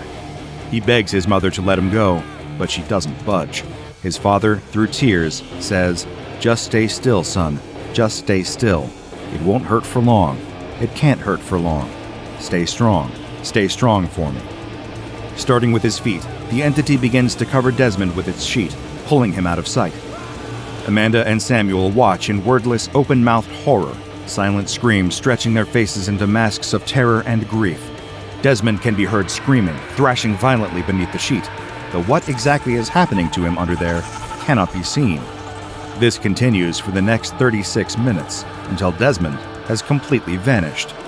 At this point, SCP-6096 wraps itself in its sheet and sits down on the floor, watching the television without a care in the world. Amanda and Samuel, on the other hand, find themselves able to move on their own again, and must reckon with what they just saw, what they just participated in. Samuel collapses to the ground, curling up in the fetal position and rocking back and forth in shock. Amanda stumbles backward, keeping her eyes locked on SCP-6096, and dials 911 on her cell phone. They stay right there until the police arrive. At this point, the video log cuts out. After the SCP Foundation was notified of the incident at the Malian family home, Foundation officers administered Class A amnestics to Amanda and Samuel, as well as to all responding officers who encountered SCP-6096. It is uncertain how long SCP-6096 was operating before this incident, or where it could have come from. SCP-6096's containment is strictly under the jurisdiction of Mobile Task Force Zeta-29, Blood Brothers. The anomaly is kept in a standard humanoid containment chamber, located on the grounds of Site-19, where it is monitored by on-site personnel via video and audio recording devices. If any changes in its behavior are noted, they are to be promptly logged and reported. Unlike most anomalies at the SCP Foundation, SCP-6096 is permitted to leave its containment area whenever it chooses. Whenever it does choose to leave, SCP-6096 must be escorted to its intended destination by MTF Zeta-29. Task Force members may use whatever method of transportation is most convenient at the time. While this group is escorting the entity, a secondary team will travel to its intended target, dosing them with a high-grade tranquilizer to render them unconscious. Once the entity has disposed of its target, it will be accompanied back to its containment chamber. There are no easy jobs at the SCP Foundation, aside from the lucky few who get to spend their days playing with SCP-999. But staff assigned to the containment, if you can even call it that, of SCP-6096 report some of the lowest morale levels at the organization. A welcome notice from Charlie Szymanski, commander of Mobile Task Force Zeta-29, Blood Brothers, is included in the official file, presumably for Task Force member eyes only. Nevertheless, I feel it is important that I share the contents of this note with all of you, as they provide a valuable look into the perspective of the members of this unfortunate task force. It reads, "And there you have it. Welcome to Mobile Task Force Zeta-29. No need to worry about professionalism down here. The higher-ups couldn't demote me if they wanted to. Apparently my presence as the head of SCP-6096 containment is beneficial enough to it that me being reassigned would count as harming it. Lucky me. You're probably wondering how we can be shameless enough to say we have this thing under containment. It comes and goes whenever it feels like it, and if it ever decided it didn't want to come back to its containment cell, we have literally no way of forcing it. And yeah, you're probably also thinking that calling that room a containment chamber instead of a hotel room is just as shameful. To that I say, you're absolutely right. There's nothing we can do against SCP-6096. Feel free to self-medicate until you're able to accept that. Don't hold back. You're going to become very familiar with that feeling of gnawing guilt. I know I did, the first time I had to hold the door to a maternity ward open for this thing. The idea of containing SCP-6096 is a bad joke. We all decided a long time ago that the only way out of this nightmare is liquidation, decommissioning, neutralization, whatever you want to call it. But that's no walk in the park either. I've stood in that chamber for hours, gun pointed at 6096's head, screaming at my finger just to tighten slightly. Didn't work. You can't harm SCP-6096, no matter how much you want to. You can't even try to start a Rube Goldberg kind of thing to eventually harm SCP-6096. It's just a fact of the world, maybe a semiohazard or whatever it's called. The way I see it, then, there are three main ways out of this nightmare. One, another organization, maybe the GOC, takes a shot at it without realizing what they're dealing with. Maybe they think we're transporting something much more dangerous. Maybe they think we're in over our heads with it, and they take it out with a drone or something, blow the thing to hell while we're transporting it. A bomb would kill it easy, I think. It feels weak. This would only work so long as the GOC thinks they're bombing something else entirely. If they knew it was SCP-6096, they'd just be contained too. 2. An AIC deals with it. I don't know if an artificial intelligence is immune to SCP-6096's effects, but the fact that it won't let me tell one of them about it gives me hope. Maybe one day one of those computers gets a mission, and maybe that mission, by complete coincidence, happens to lead them over to this file. Then they use their superior intelligence to set things up so 6096 runs into an accident out of the blue. 3. A target gets lucky. Maybe 6096 goes after a gun nut, and the poor guy gets a lucky shot in before we can hold him down. This almost happened once, but Lopez took the bullet. Poor guy bled out while we were holding the target down for 6096. Maybe it'll happen again, go better. Maybe. Let's be honest. These scenarios aren't scenarios, they're fantasies. The odds of any of these things happening on their own are tiny, minuscule. The only thing that can really do 6096 in, far as I can see, is sheer coincidence. All we can do is wait and hope. Hope for one of us to make a genuine mistake that gets the right dominoes falling. But I wouldn't hold your breath. After all, we're so good at what we do. Of all the anomalies I have studied, SCP-6096 is one that troubles me more than almost any other. I have lost sleep watching the Malian family security footage again and again, each time shocked by the sight of two tearful parents helping a sheet-covered stranger steal their only son, doing who knows what to him in the process. No matter how hard I try, I cannot discern SCP-6096's motives, its origins, or even what its real face looks like. Perhaps it doesn't have one. Perhaps there's nothing under that sheet. The hardest part is knowing that I will likely never know. That uncertainty is so much worse than any of the horrible truths I have uncovered in my years of studying the anomalies that hide in the shadows of our world. Though I may never uncover the answers to the mystery of SCP-6096, there is one thing I know for certain. I will never be able to relax around Halloween. That walking bedsheet might be someone who ran out of time to plan a proper costume and just grabbed the first thing they could find. Or it could be a faceless horror walking with the relaxed gait of the incomprehensibly powerful on its way to claim another unfortunate soul. All he could see were glimpses, flashes of movement, but he could clearly make out that there was a girl. He could see the man walk up behind her and slip a bag over her head. There was a struggle, a body being dragged through the dark, and then the sound of a shovel scraping against the hard dirt.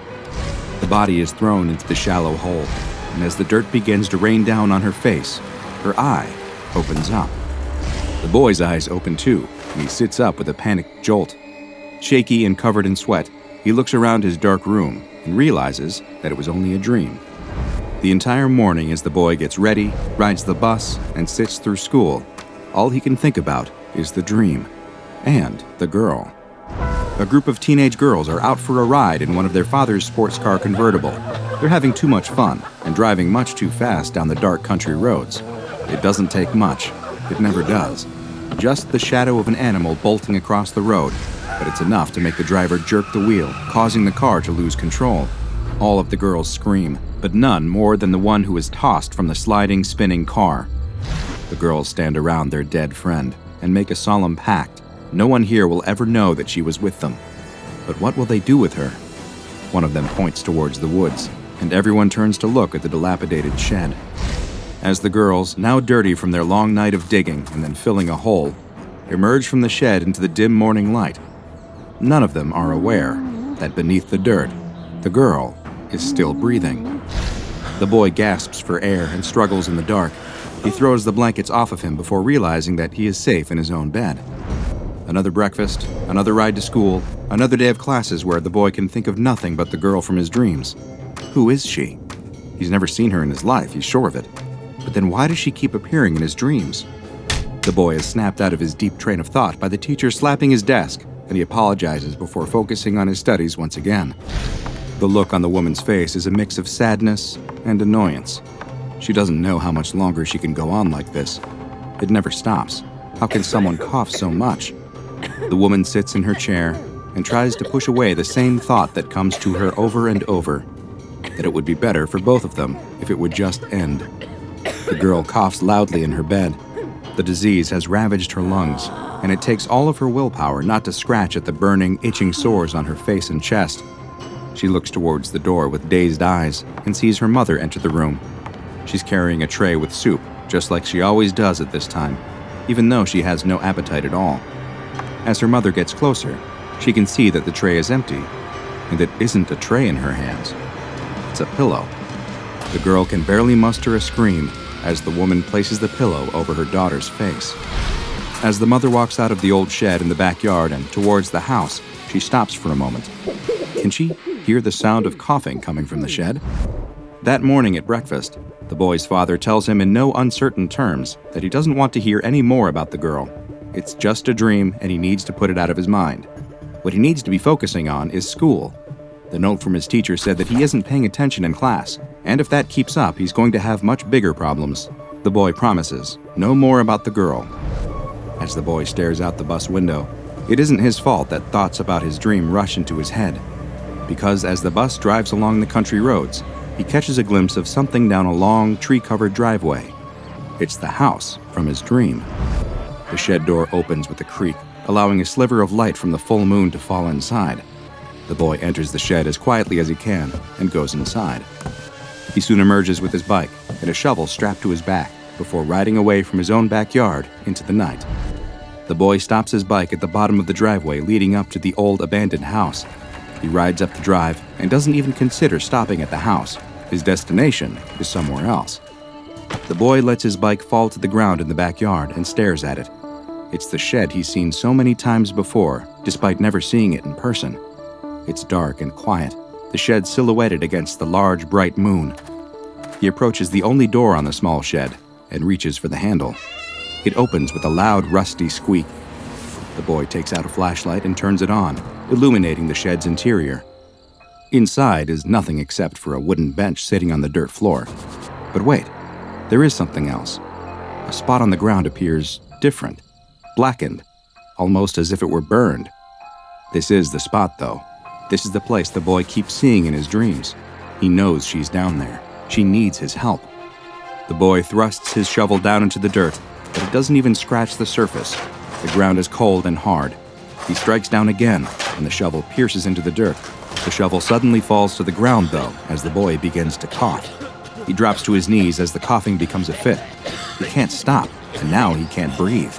It feels like his throat is filling with something. He falls to the ground, still coughing as he feels whatever is filling his throat and lungs moving and vibrating. The final great hacking cough, he unleashes a swarm of creatures from his mouth. He lies in the dirt, struggling but unable to get any air, as the buzz of thousands of locusts drowns out his final noises. It's no surprise that what this young man ran into wasn't a dream at all, but an interaction with an anomaly that has since been classified as SCP-015-IT, but also has the quite simple and appropriate name of Witch. SCP-015-IT is the designation given to a small room located inside of a woodshed that is itself found behind a home near the town of Jasper, Indiana. The house appears to have been abandoned for some time, and there are no reliable records of who the home's most recent or original owners were.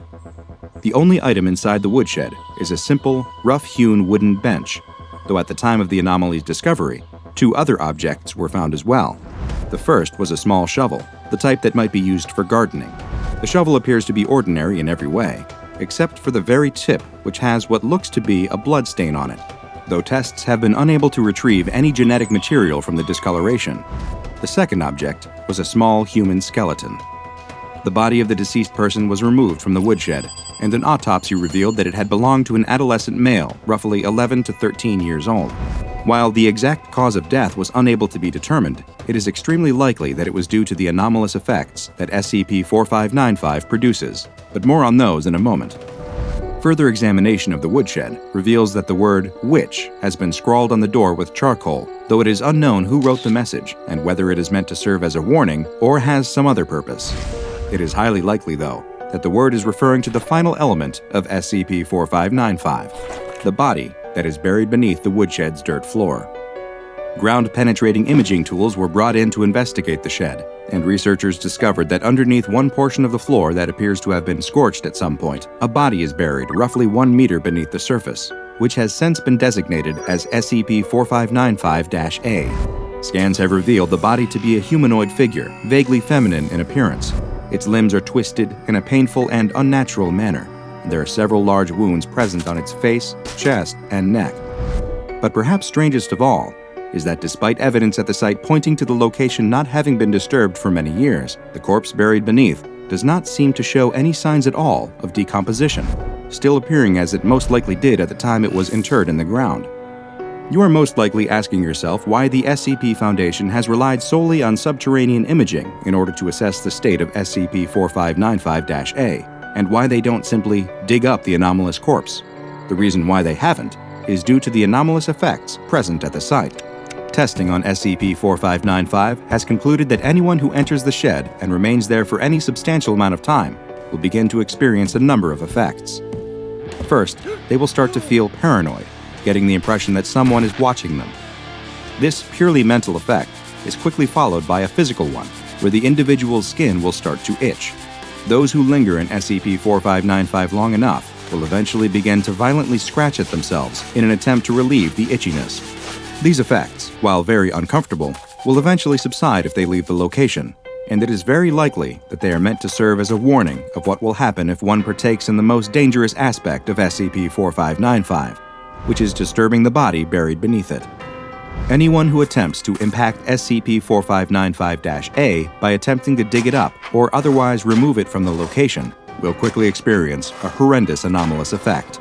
The individual will soon find that they are experiencing a shortness of breath and soon will begin coughing and choking and be unable to breathe at all. This is due to a phenomenon in which any empty space in their chest cavity, lungs, airways, stomach, and intestines will completely fill with Schistocerca gregaria, better known as the desert locust. The insects will continue to appear within the individual's body until they expire, a process that typically takes mere minutes. Any locusts that manage to escape the individual's body, most often through the mouth and nose, will disappear into a vapor that quickly dissipates the moment they cross the threshold of the woodshed's doorway. So far, no method has been determined that can prevent any of SCP-4595's effects, and for the time being, no personnel are allowed to enter the anomalous shed except for testing purposes. But even in those cases, the disturbance of SCP-4595-A is not allowed. Due to the relative ease with which the Foundation can secure the site and is able to prevent anyone from entering, it has been classified as safe, with the additional disruption class of Dark and the risk class of Warning. Just what is SCP-4595? Is the SCP-4595-A body a victim, doomed to an eternity beneath this ramshackle shed? Or is it a monster, sealed away for some unknown purpose, the only warning for us to stay away being a single word on the door? Maybe one day we'll finally know the answer to why SCP-4595 is only known as the Witch.